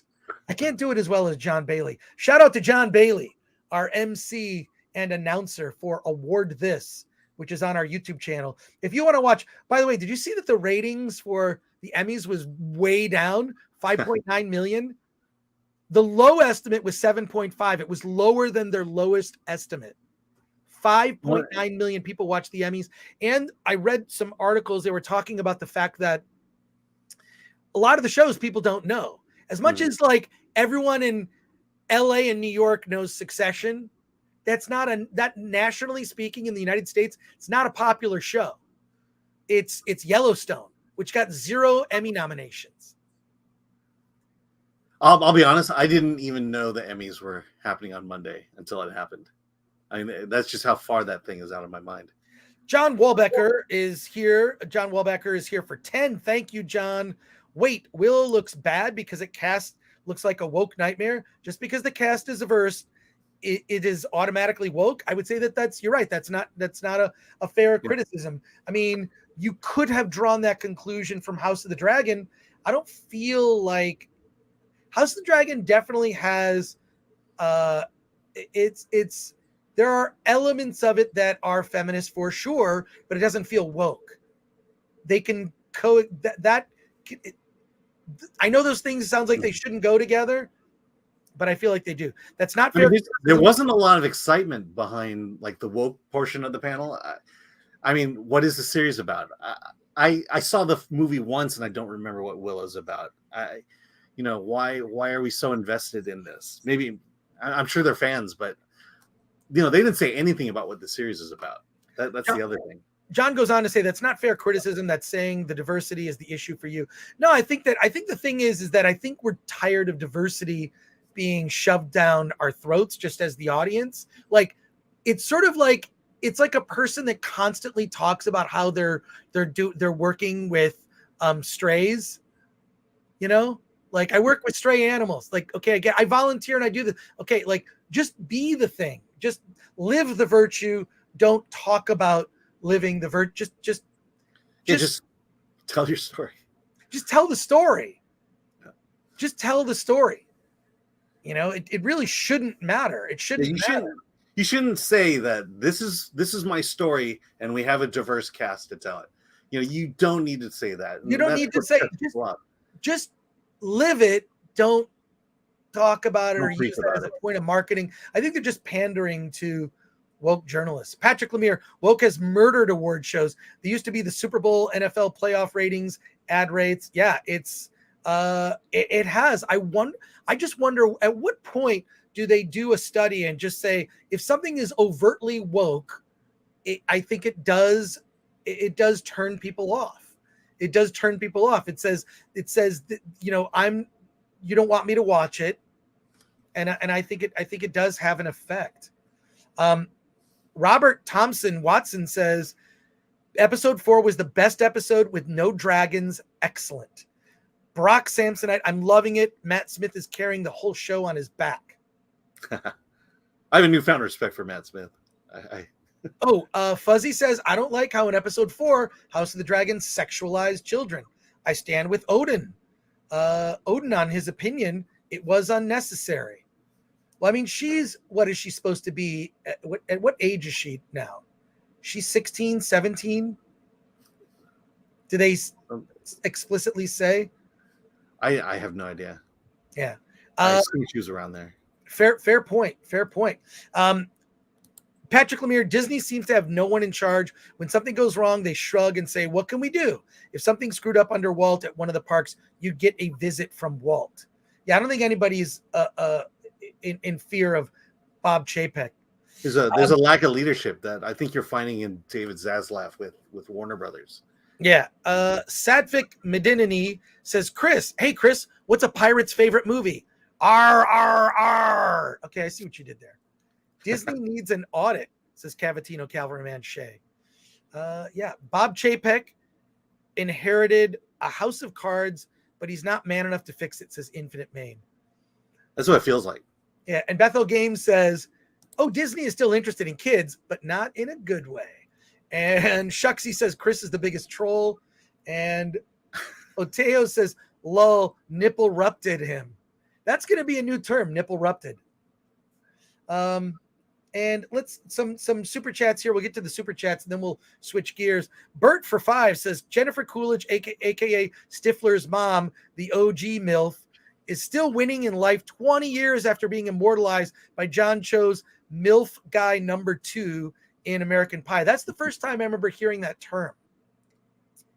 First time. And Jack D. Ripper says, how many first gay characters has Disney had now? I don't know. John Walbacker says, watch the videos of young girls and women reacting to The Little Mermaid. Your complaint is founded on the idea that celebrating diversity only exists to serve marketing, but it has real validity too. No one denies that. I think what we're saying is maybe an original story or an original character might be a better way to approach it. Well, also to his point, I think what people are saying. Also to his point, we see movies, we get excited about movies by who's in the movie. Tom Cruise is that example of cast Tom Cruise, people will see it. People don't feel that way about skin color. What are the color of everyone's skin? Oh, therefore we need to go see this movie. You should have quality actors and actors that will, use them as marketing and say, hey, that's why I'm seeing this movie. And thank you, John, for your super chats. We really appreciate it. And also thank you for chiming in with an alternative opinion. We appreciate it. Because we review a lot of movies at Film Threat on the website, and a lot of them are very woke. I don't know that they're just more reflective of the times and maybe the ages of the people that are making these indie movies. I'm talking about young filmmakers. Would you agree, Alan? You see more of these movies than I do. Oh, absolutely. Yeah. So MK Solid 82, the main Willow girl in the new series will be a lesbian. It's confirmed. I actually like not knowing the sexualities of characters. Like, I just don't care. And I do feel there was an article, I think Dante James wrote this article called Queer Baiting. It's when they tell you some inconsequential side character in a TV show or a movie is gay, just to kind of placate. Yeah. And it has nothing to do with the plot or the story itself. Nothing to do with the plot of the story. Nothing at all. It's just, oh, this character is gay. It's like, when they made Dumbledore gay for no reason after the fact. It's, So remember when Eric the actor wanted to go out for a role, but they told him the character was gay, and so he wouldn't do it. But Eric the actor from. That's what I love about Alan. He has such diverse taste. He's talking about Howard Stern. Do you still listen to Howard Stern now? I do not. After COVID, I couldn't stand listening to him anymore. Yeah, I hate to say it. Same here. After COVID, I don't know. He went kind of crazy. Yeah. He went He's playing it safe now. He's playing it absolutely safe. Yeah, I don't know. I just think, it's a little. I mean, I'll say the guy who took on the censors in the 80s and 90s is not taking on the censors in the 2000s. Yeah. John Long last name says no one complains about Indian, Korean, or Japanese movies not being diverse enough. Only American movies fall victim to this nonsense. Yeah, and I love Korean films, Indian films. We're going to talk about one shortly. Yeah, I love those movies. I actually don't want to see white people. Like, tell me a story that's not like, and that's also, it's really interesting because you do get like insight into the culture, and I like that. I'm watching this thing, Extraordinary Attorney Woo, on, I think I'm like episode 7 or 8 right now. It's a South Korean, obviously. Mhm. It's a Korean lawyer show about a girl who's autistic, and it's a really amazing show. Just watch the first episode. I'm really, really loving that show.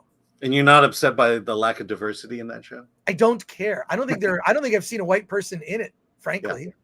And I don't think Awaju has white people in it either. Good. I don't want to see any. I want to see authentic stories. And John Walbecker for 10, thank you again. The term woke has lost all meaning as it is being used as a cudgel to beat down discourse. It is shorthand that has too much toxicity to mean anything. It is a hollow statement, covers no specificity. I hear what you're saying, but I really do think it's important to, it's sort of the term, it's unfortunate, but that's the term people are using, okay? Like it or not, that's what people are saying. But it's also something that clearly the reason award shows have, become less popular is because I think that plays a part in it. So it being too woke is what I'm saying. So yeah, John, look, I agree with you, and that's the term people are using, and so there you go. And John goes on to say for 5, also thanks. Wanted to give just a pure bit of support because that last super chat was kind of aggressive. You can be aggressive. I'm an adult. I can take it. So it's okay. It's okay. I love healthy debate. Healthy debate is how we get to understanding, right? And so, and I like to talk to people whether I, disagree with them or not. I look at movies I might not like. I'm going to talk about it on Friday. I saw The Woman King. Wait till you hear my review. Wait till you hear my review of The Woman King. We'll talk about it on Friday. And you'll be surprised to learn it's a really good action movie. And I think that the trailer is misleading. It's trying to make it look woke. Is that what you're saying? It's trying to make it look more. Yes, it's leaned into that. I really did not like the trailer for the film, and I've seen The Woman King. I'll talk about it on Friday when we also talk about Andor. We have a special guest on Friday too. I'm very excited. Akanika. Most of the newish type of diversity seems more like pandering and not.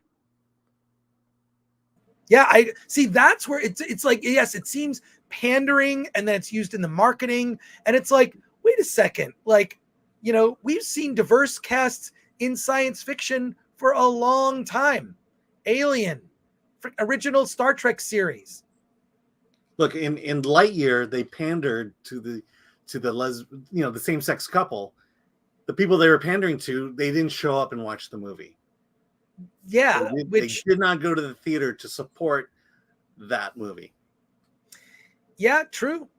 Patrick Lemire, Jiminy Cricket is gender fluid kids' lives, and the story will not be complete unless you know this. Chris, love you on the Nooner, but why won't you turn your camera on? What's the deal? We need to see the more Gore, says Pat and Jessica's Jeep Adventures. I'll tell you why. Can I tell you why? So this is okay. And look, I've been on FNT Friday Night Tights. I think I'm going to be on Friday Night Tights in early October. Because I'm on my couch. This is the energy for me to like sit. I don't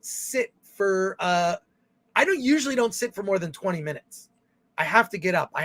And rest my legs. So, and just like give my legs a break. And after my legs are so stiff after sitting, even doing like this show, I am in my living room when I'm doing the Nooner.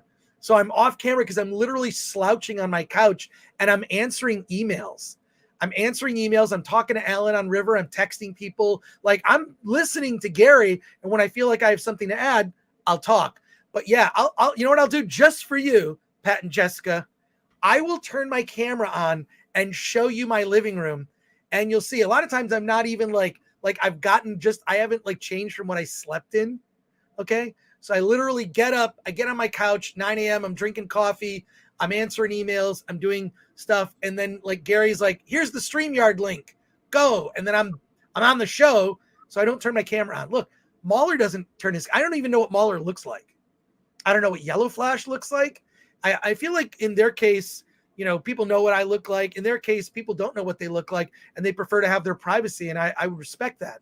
Like that Umbrella guy, among others, like they want their privacy to be maintained.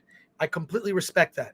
But me, I'm just on my couch, literally in what I wore to bed. And my hair looks, well, I guess my hair looks okay today because I got a haircut before. I rushed out, got a haircut, and got on the Nooner. But yeah, I'll turn my camera on just for you because remind me on there, and I'll do that. I'm just going to do super chats here because we're way behind. Diano for £2. Just a big thumbs up and a member. Thank you, Diano. That's great. And Shaxi, a member, says the real reason Chris isn't on camera during the Nooner is because his hair isn't as perfect as it is now. Trust me, it's not. Well, this is not far from the truth, says Andrew Zakis says, Chris, while on the Nooner, sits in a beanbag, naked, eating Cheetos. I am usually eating. I am like muting my mic to have like a bowl of cereal or something or a sandwich. I'm doing all sorts of personal things. I mean, I'm still contributing to the show. I like to think I'm contributing. Same thing with Midnight's Edge in the morning. I'm never on camera on that because I'm like, sometimes I'm like, at my girlfriend's place in the kitchen and I'm on the show. It's not interesting to have me on camera. And I think everybody on Midnight's Edge is in the morning they're all like little cartoon. It is weird though to see all these shows like Flashcast on Saturday and everybody's a logo and they're just sort of like, they're sort of pulsating when they talk. It's kind of funny. Oh, and you stand out if you're the only one on camera now.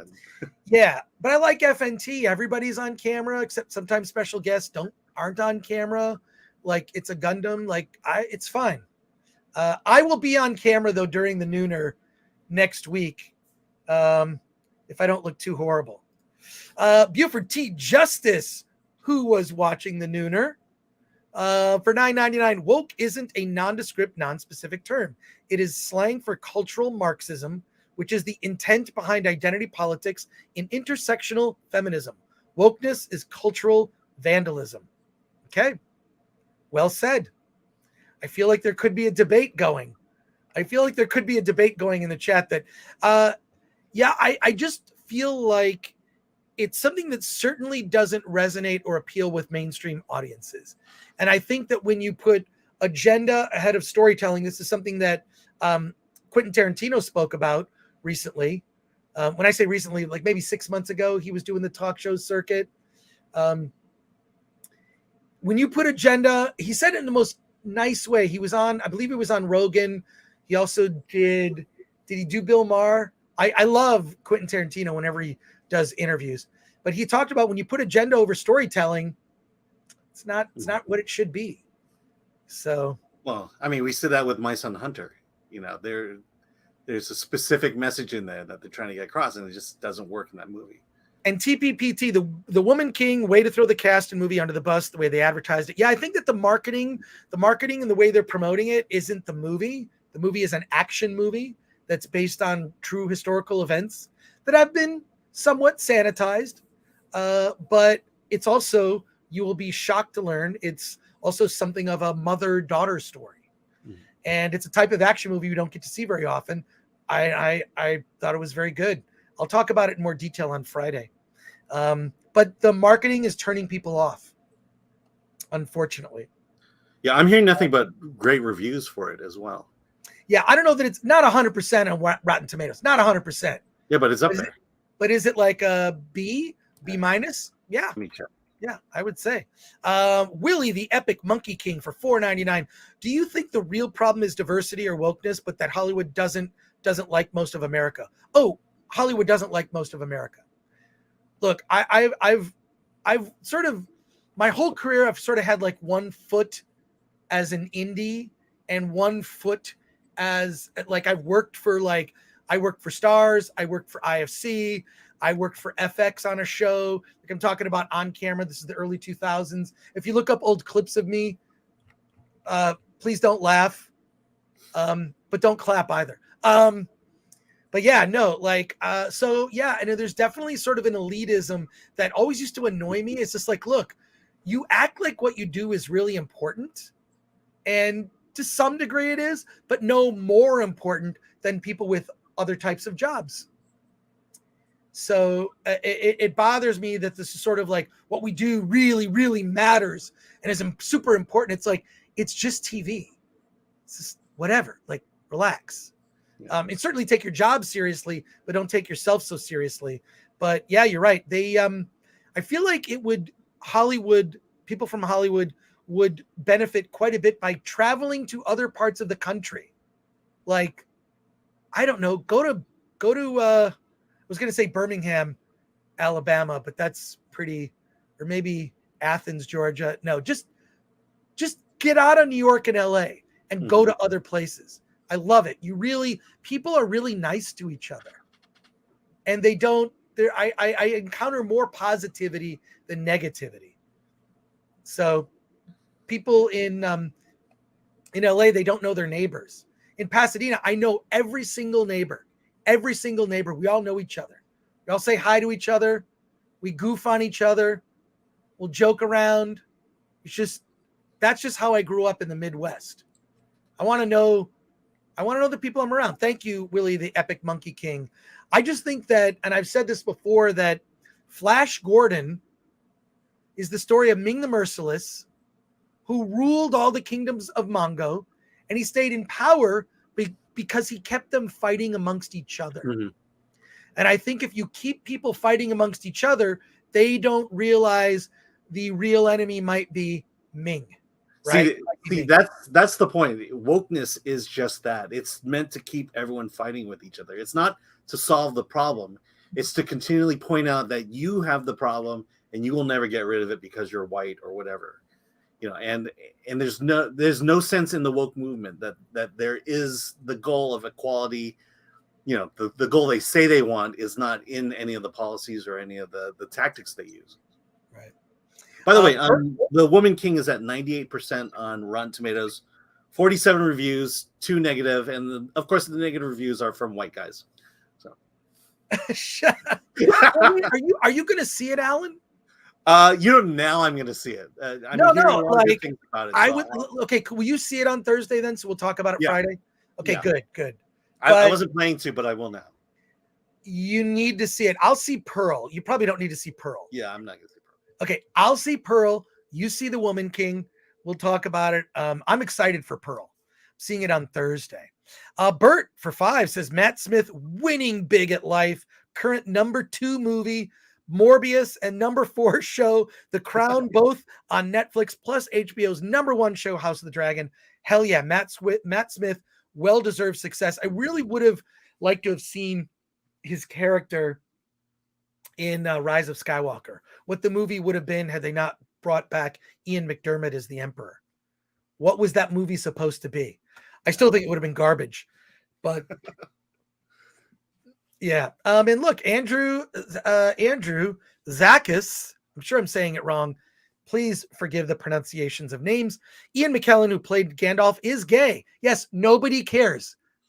He also played Magneto, but had no factor in the movie. Sexuality was never an issue in the series. I don't think people care about, only celebrities seem to care about this. And I also think it's sort of a thing, like when actors market themselves, like I'm all these sort of you can feel good casting me because I'm all these different things.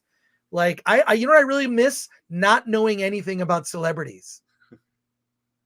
I miss that. I think celebrities, like teachers in school, I should know nothing about them, nothing about their personal lives, nothing about their opinions about things. Do the job. Now, as it pertains to the work, I think that's interesting, right? Like I had an experience that relates to this movie. That's what attracted me to the material. Fine. We learn pieces about actors, but for the most part, if you're a really good actor, I should know nothing about you. I think Gene Hackman was like that. I don't know much about Gene Hackman until after he retired. Yeah, I mean, he's a freaking badass. But yeah, Andrew, no one We cares. knew nothing of his life.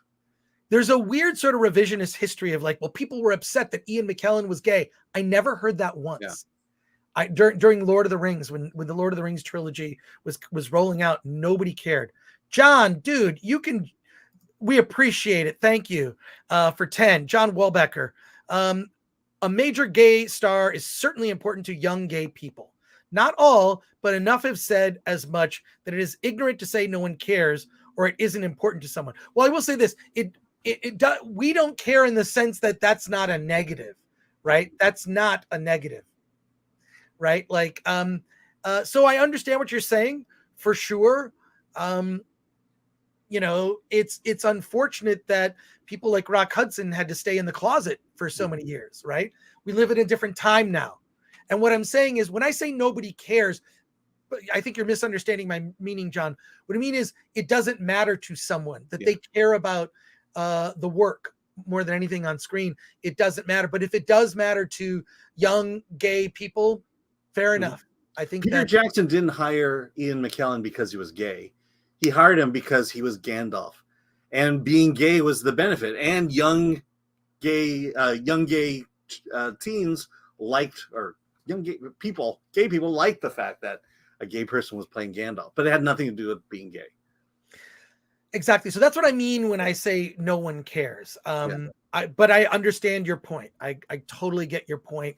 And that makes a lot of sense. I like seeing Asians in movies, and watch House of the Dragon. There's Asians. Yeah, I blinked, so I had to rewind it, and then I saw him finally. Oh wait, did you blink during the Rings of Power too? Because there were. Yeah, I blinked.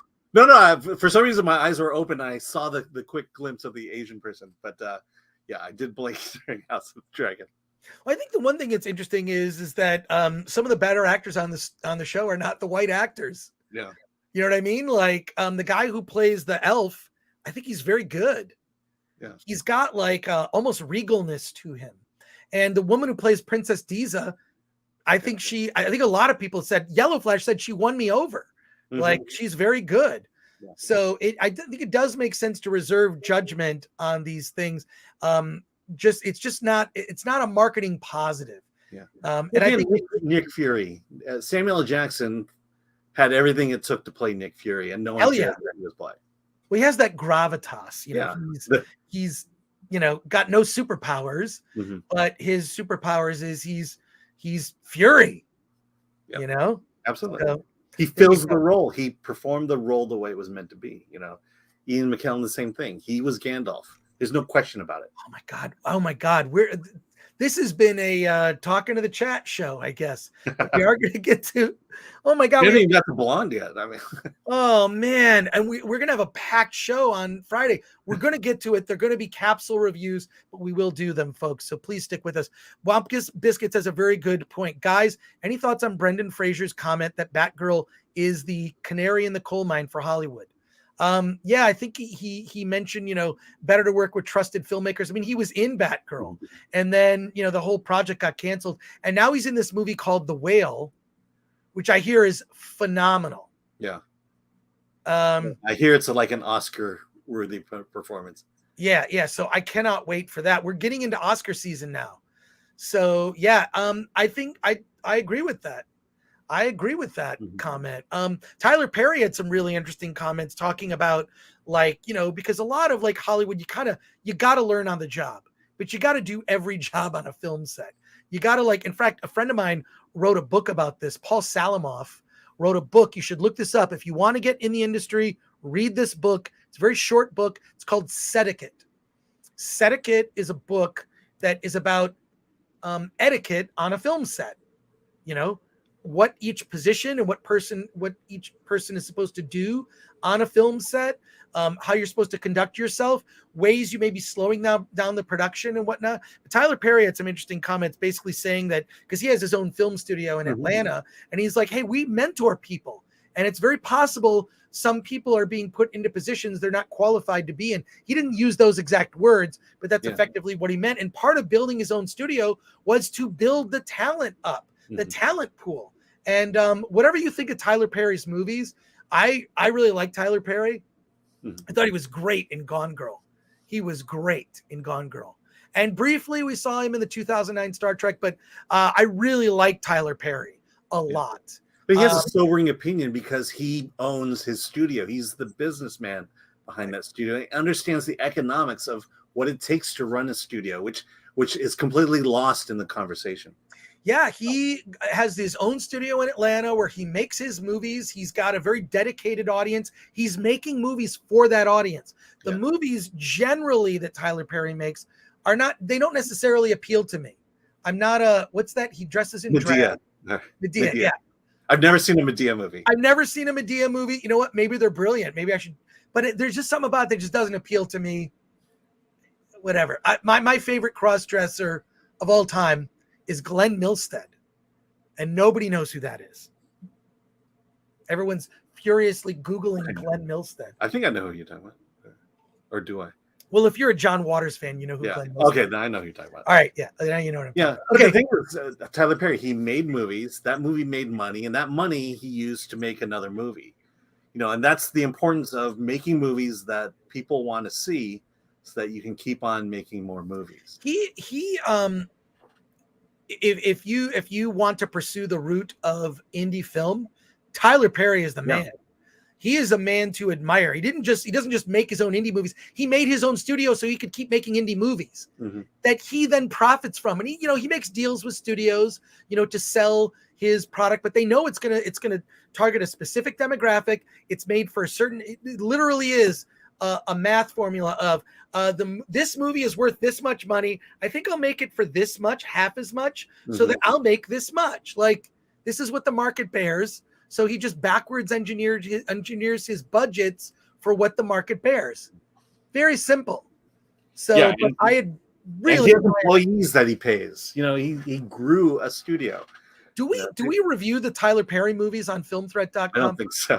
By the way, Alan is the editor-in-chief of Film Threat. So while I get way more credit than I deserve, I mean, I founded Film Threat, did the magazine in the 90s. There were times I kind of fell off, and then other people were involved, and then I came back. But Alan runs the website, and I always defer to him. Now, I do put my fingers in the pie and kind of like I annoy Alan quite a bit, actually. He's going to make a face. You could share screen on that. Alan is, and I see a lot of the movies that come in because I want to see if we can find some good guests for our show on Friday. Actually, we have the director of the movie Fantastic Fungi. He directed that documentary. He has a new documentary out. And I forget the name of it. Why am I forgetting the name of it? I got to look this up. Fantastic Fungi. I'm sorry, folks. Fantastic Fungi is actually on Netflix, and I believe Brie Larson actually does the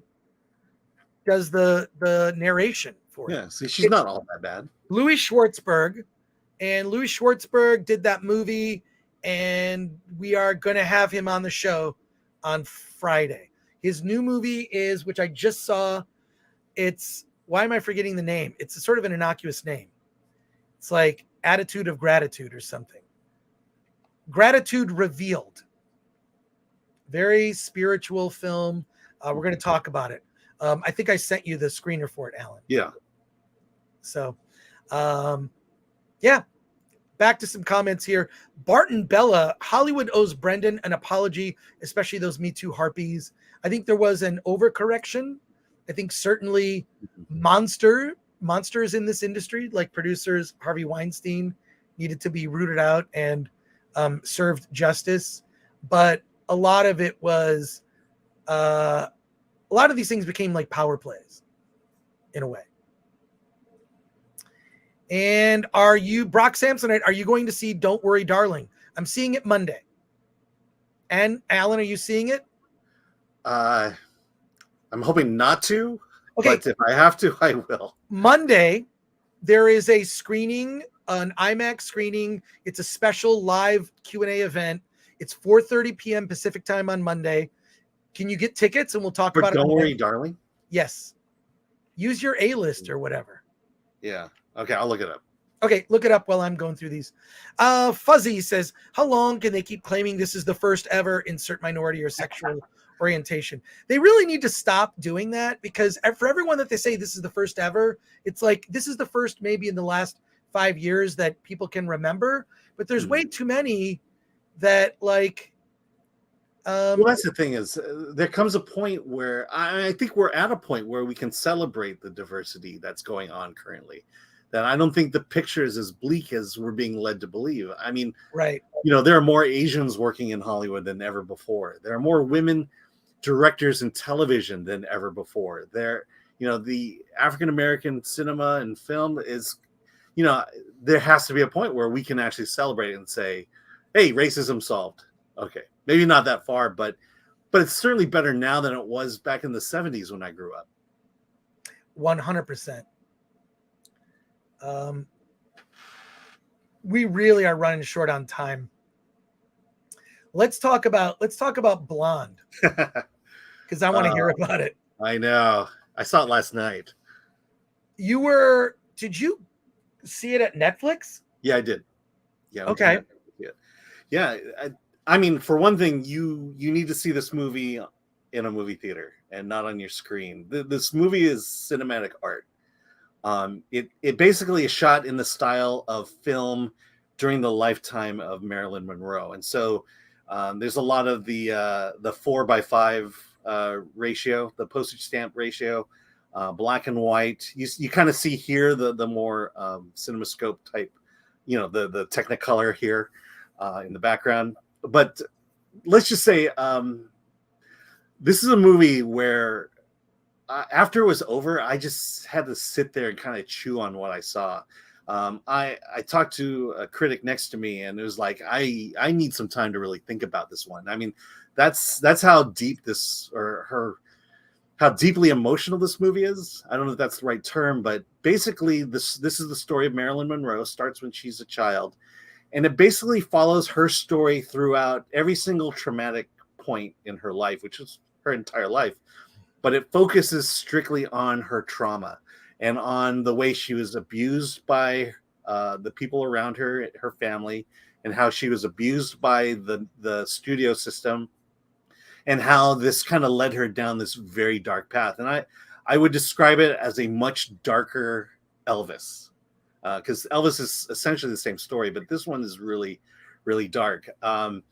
It's depressing as hell. There is a single bright moment in it where things go good and then they don't. But it's a movie that just takes you down this path to the point where she commits suicide.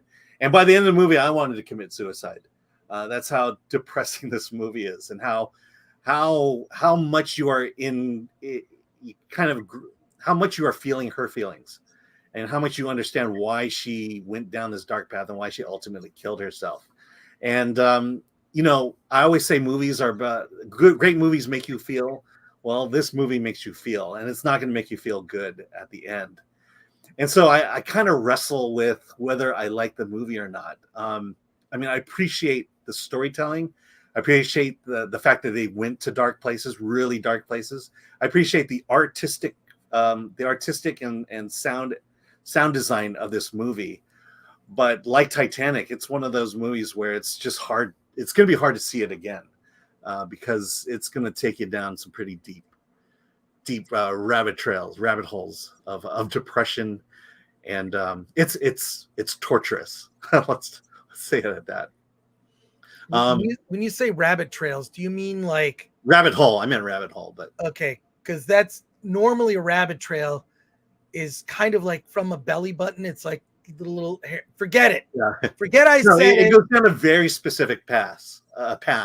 It's really all the dark moments of her life, and it's put right there on screen. Let me just address the NC-17. It's not NC-17 at all. There is nudity. Ana de Armas is a very beautiful woman. There's nudity, but it's nothing. There's no hardcore sex in it, and there's nothing that would warrant an NC-17. Okay, on a scale of House of the Dragon and Pinocchio, where is the nudity? Where's the nudity? It's probably a step or two under House of the Dragon. Okay. All right, so there is. She is naked quite a bit in the movie.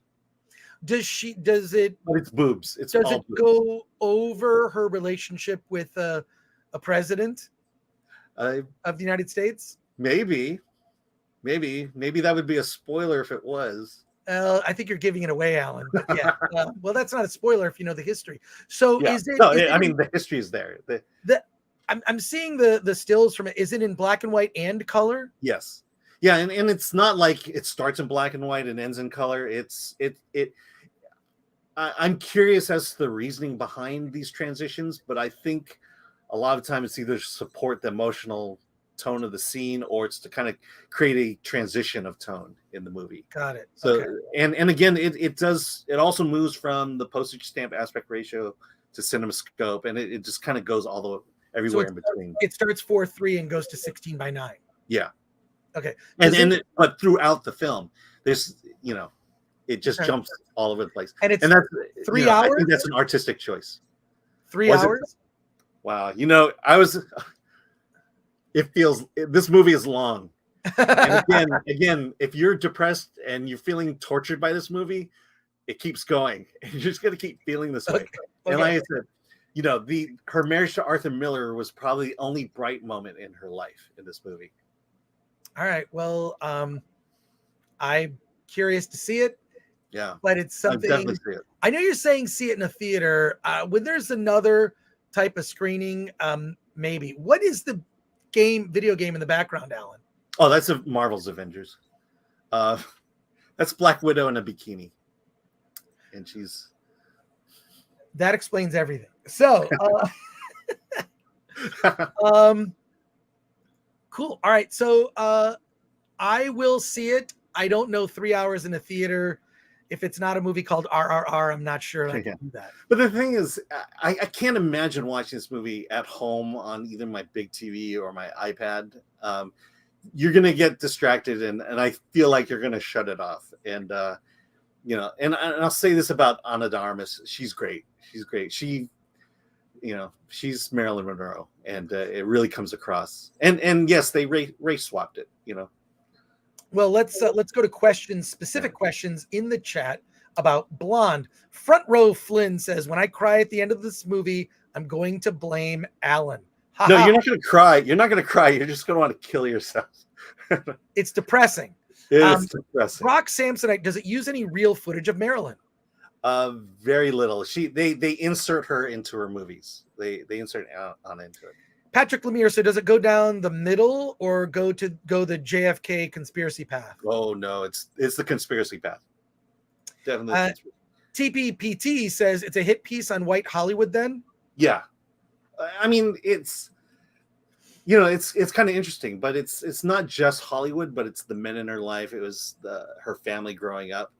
The one thing you're gonna see in this one is how isolated she was, how she was alone through all of this, and the men in her life, with probably the exception of Arthur Miller, was basically using her as that trophy.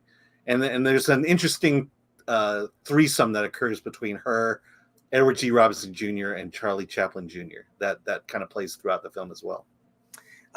Scott says sounds woke. It's not woke. If you know the story of Hollywood at that time, I think we can claim that that's more fact than wokeness. No one's denying that this stuff wasn't happening in Hollywood at that time.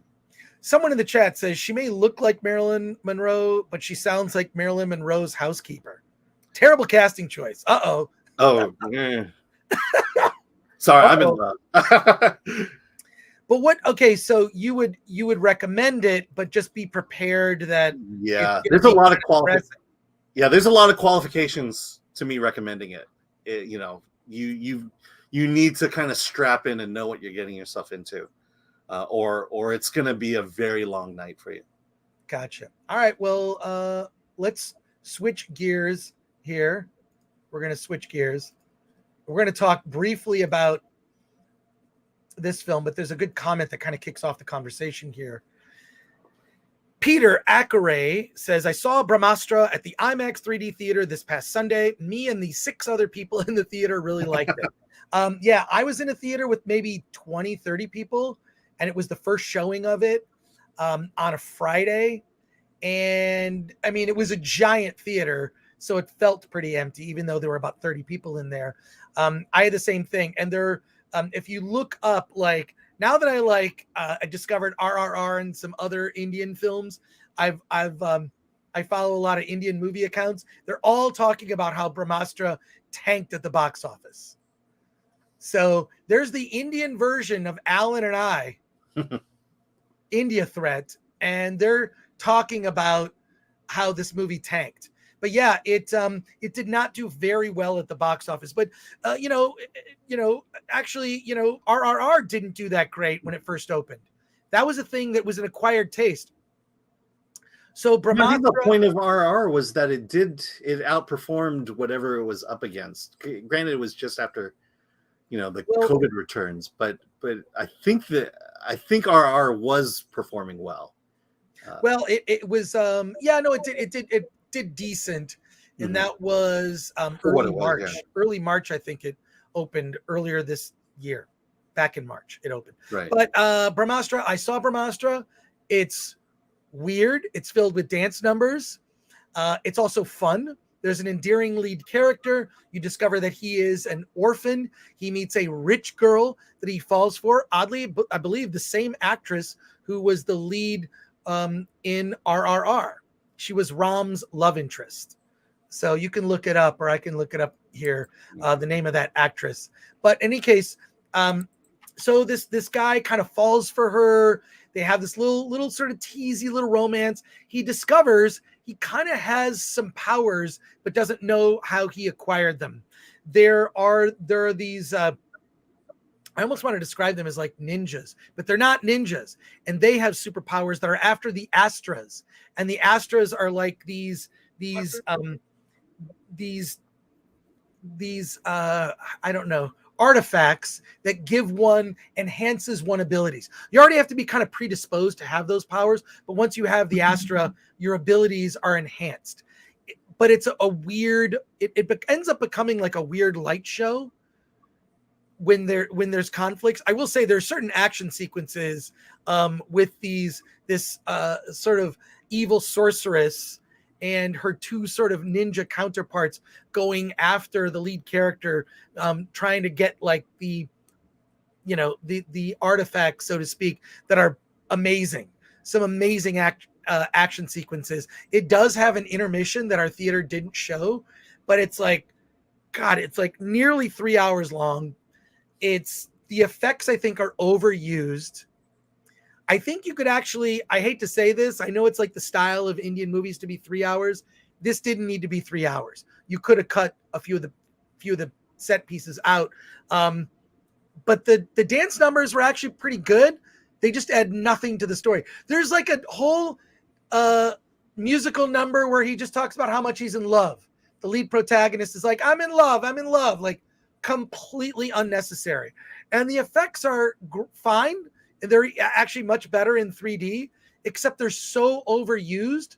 They're just not exciting anymore. And the end of the movie kind of ends on like a cliffhanger.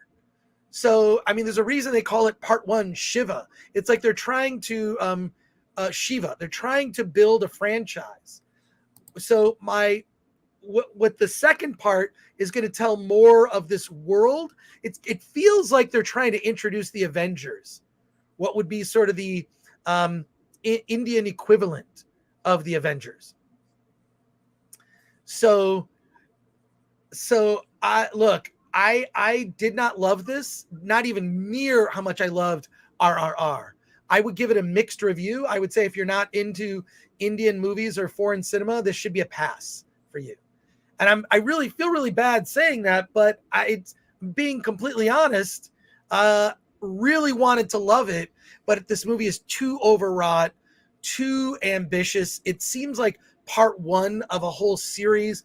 Now I've got to see the part 2. Like it's like, and this is not unusual. A lot of movies start out that way. KGF chapter 1, 2, and 3. 3 is not out yet, but I saw KGF chapter 1 and 2, which are both on Prime Video, Amazon Prime Video. But this one I really wanted to love. Just the effects. It's just way too. I feel like there's a really good 2-hour movie in the nearly 3 hour running time, but this is not a good entryway to appreciate Indian cinema. So I'm sorry to say I can't really recommend it. And I like parts of it. There's some action sequences that are pretty incredible. But what's also weird about it for a little bit too, it sort of struck me in the middle of the movie. One of the things we've come to expect out of like superhero movies is they have a superhero costume, you know, like the beginning of the movie, they're just wearing their normal civilian clothes and eventually build up to this is what I look like when it's business, you know, taking care of superhero business. Never at any point does that happen. He's like a guy in a normal button-down shirt and jeans fighting, you know, evil. So it just comes off a little weird. Like at some point you'd think he put on some ancient armor or something that meant something, or just go into a certain zone. Like, and it never happens. It's literally like a guy in a button-down. If you were to cosplay the lead character in Brahmastra, you'd just be wearing a shirt and jeans, and it doesn't really work.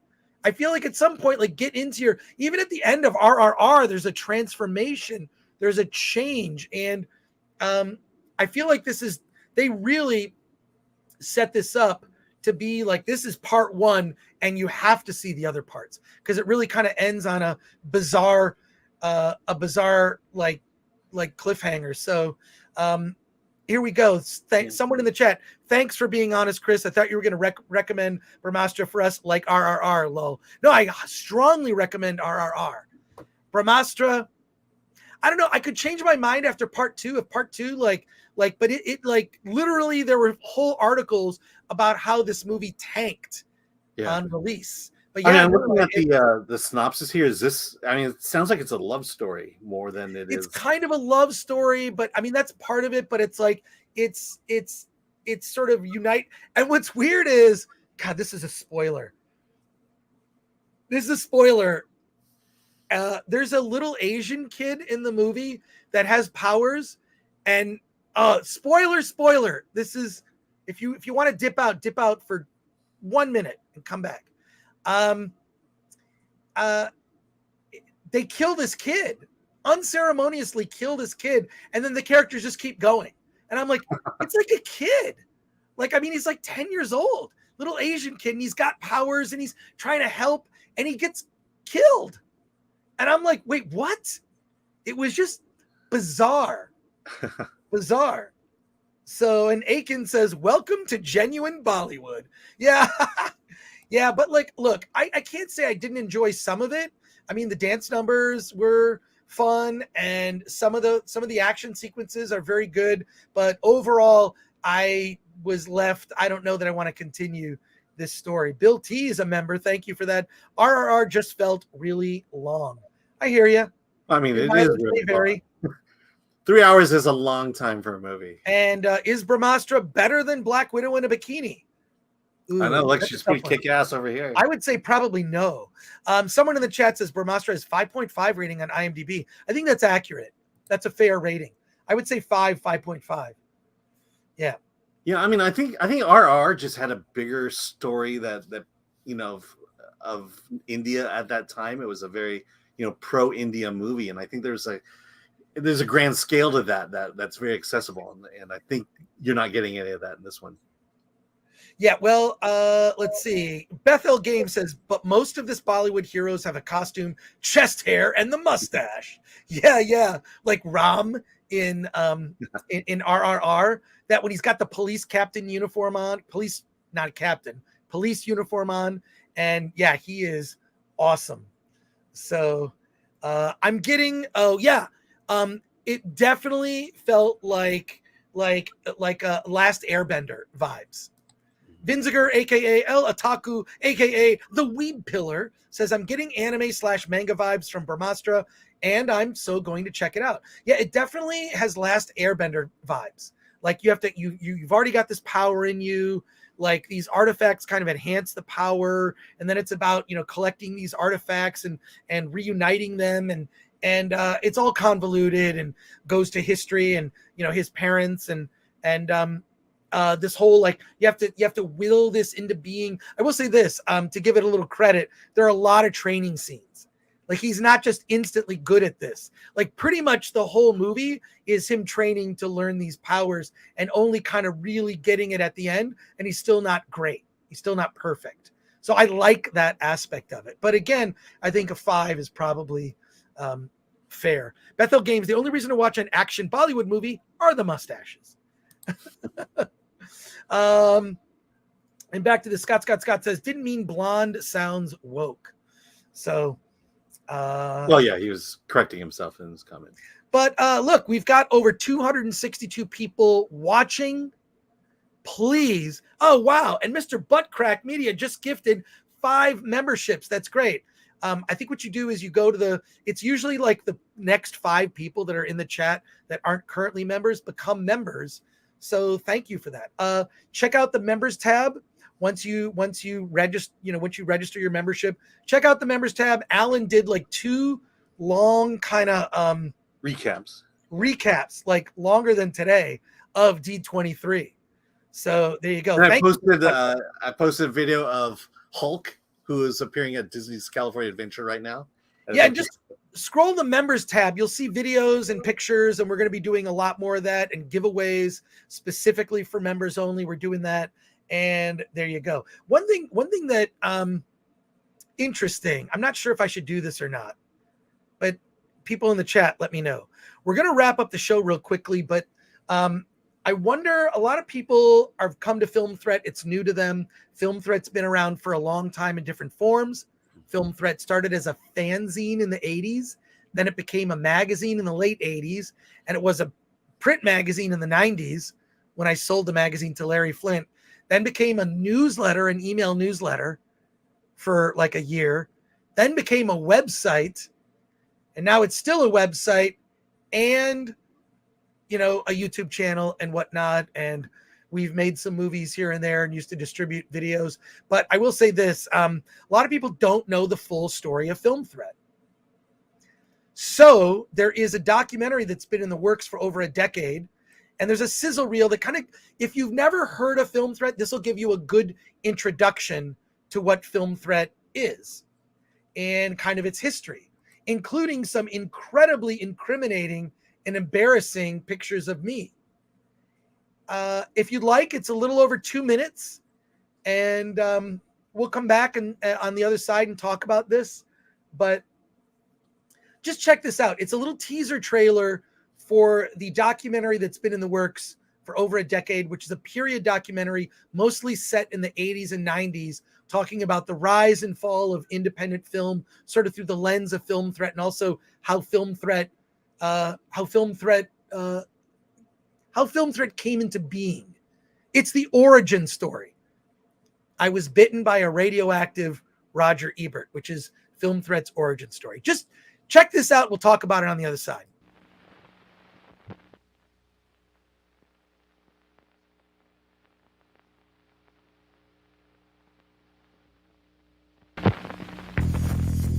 I started Film Threat when I was 19 years old as a punk rock fanzine at Wayne State University in Detroit, Michigan. Started out as a 6-page Xerox fanzine that I financed through a bad check. And I moved on from there, financing Xerox issues through change that I found in the corner seats of my car. And then I thought, well, I gotta make this thing big time.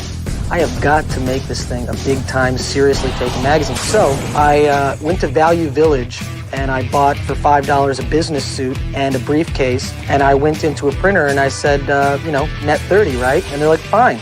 So I walked out of there and did this to about 4 different printers in Detroit until the sheriff was going to take me in for fraud. I had to sell my entire record collection to pay off some of the printers, and I eventually found an investor who saw the humor and thought it would make a good investment, and here I am today.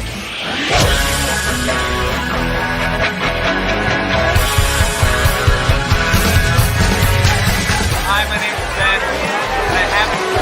I haven't read the magazine yet. I know I'm at the party. I got invited by a couple of it seems like a type of magazine I've been very excited to read. I haven't read it, to be honest. And a new movie magazine called Film Threat, Tales from the Casting Couch. The concept of Cecil B. DeMille really came from what I read in Film Threat magazine. They had an article that their readers should go attack the readers of Premiere magazine. That kind of gave me the idea And then a critic called me Cecil B. Demented, and it was a great compliment to me. And I tried to imagine if there really was a Cecil B. Demented, what he would be like and how crazy he would be. The media, in my opinion, approaches the same level of madness and avariciousness and evil that the actual killers themselves do.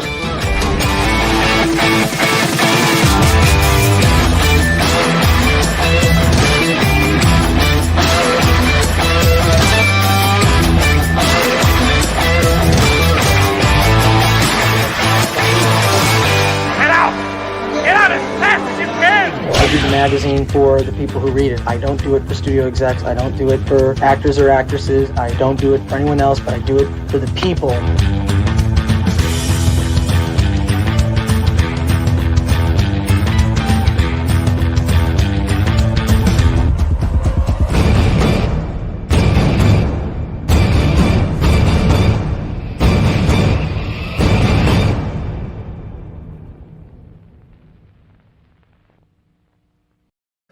Well, that was a little hyperbolic at the end. Okay. But I'm going to admit a little hyperbolic at the end, but I want people to see this documentary, and I hope it inspires you to be creative and not go the independent creator route. I think that's kind of most of the projects I've done in my career have just been something I just decided I'm going to write a book. So I wrote a book. I wanted to start a magazine. I started a magazine. I wanted to make a movie. I made a movie. So there you go. And so yeah. So there'll be that trailer was like a sizzle reel we created years ago, and I'll talk more about the documentary, but we're getting close to finishing it. We've had an animator working on for the last 3 months working on like some animation in the doc that I think is going to be really cool. So, but it won't be something you'll be able to see for about a year. But I wanted to just share it with you because a lot of people don't know, like, Film Threat, what the hell's that? And then, people that are old school punk rock know what it is.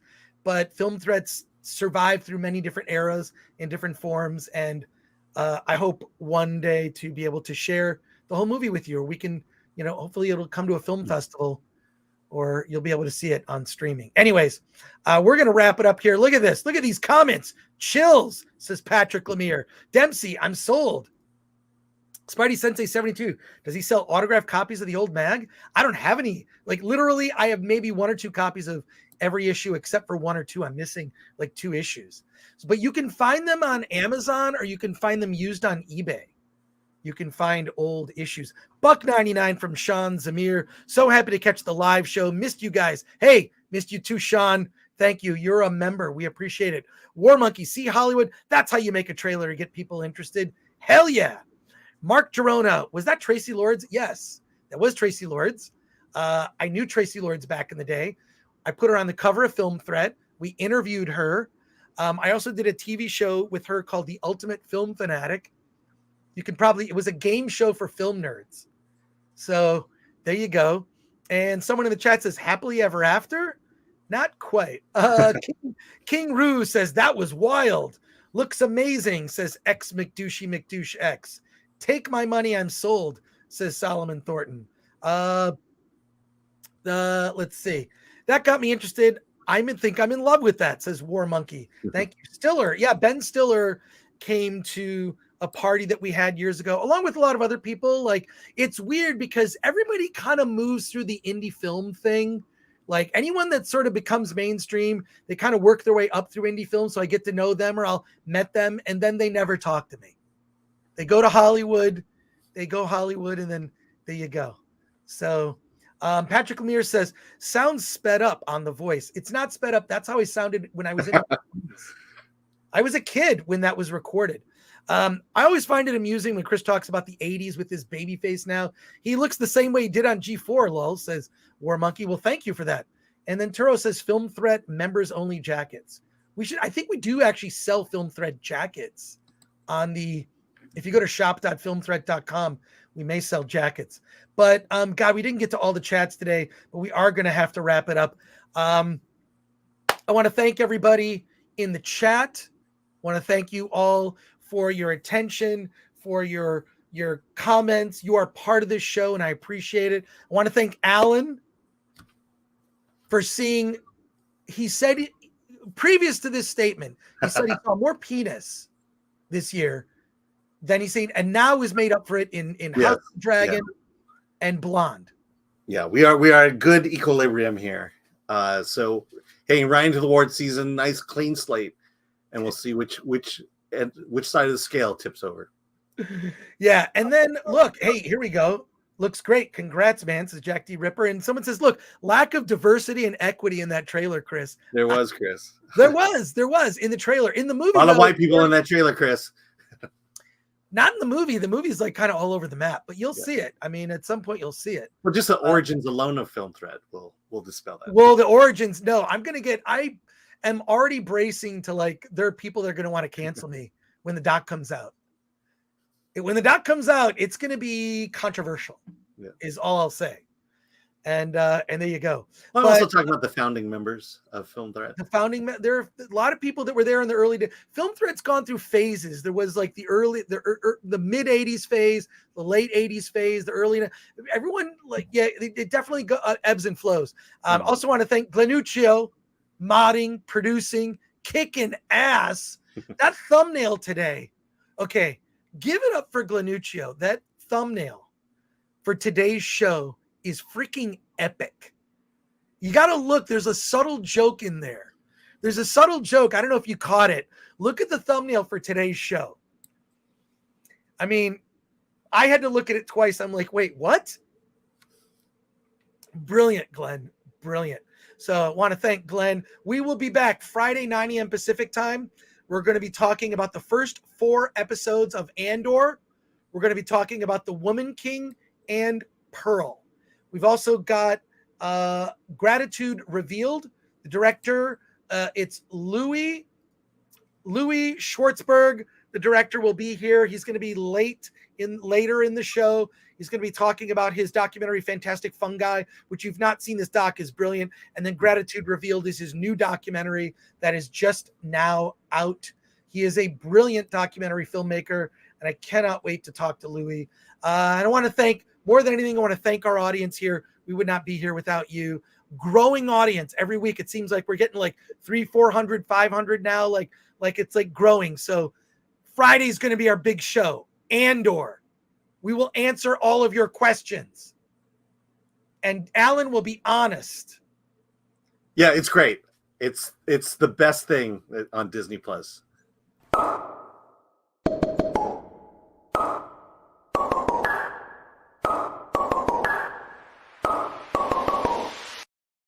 Alan already has his Andor review ready. I know. He hasn't even seen it yet. Thrilling, exciting, and true to canon. All right. Thank you, everyone. Alan. Let's get out of here.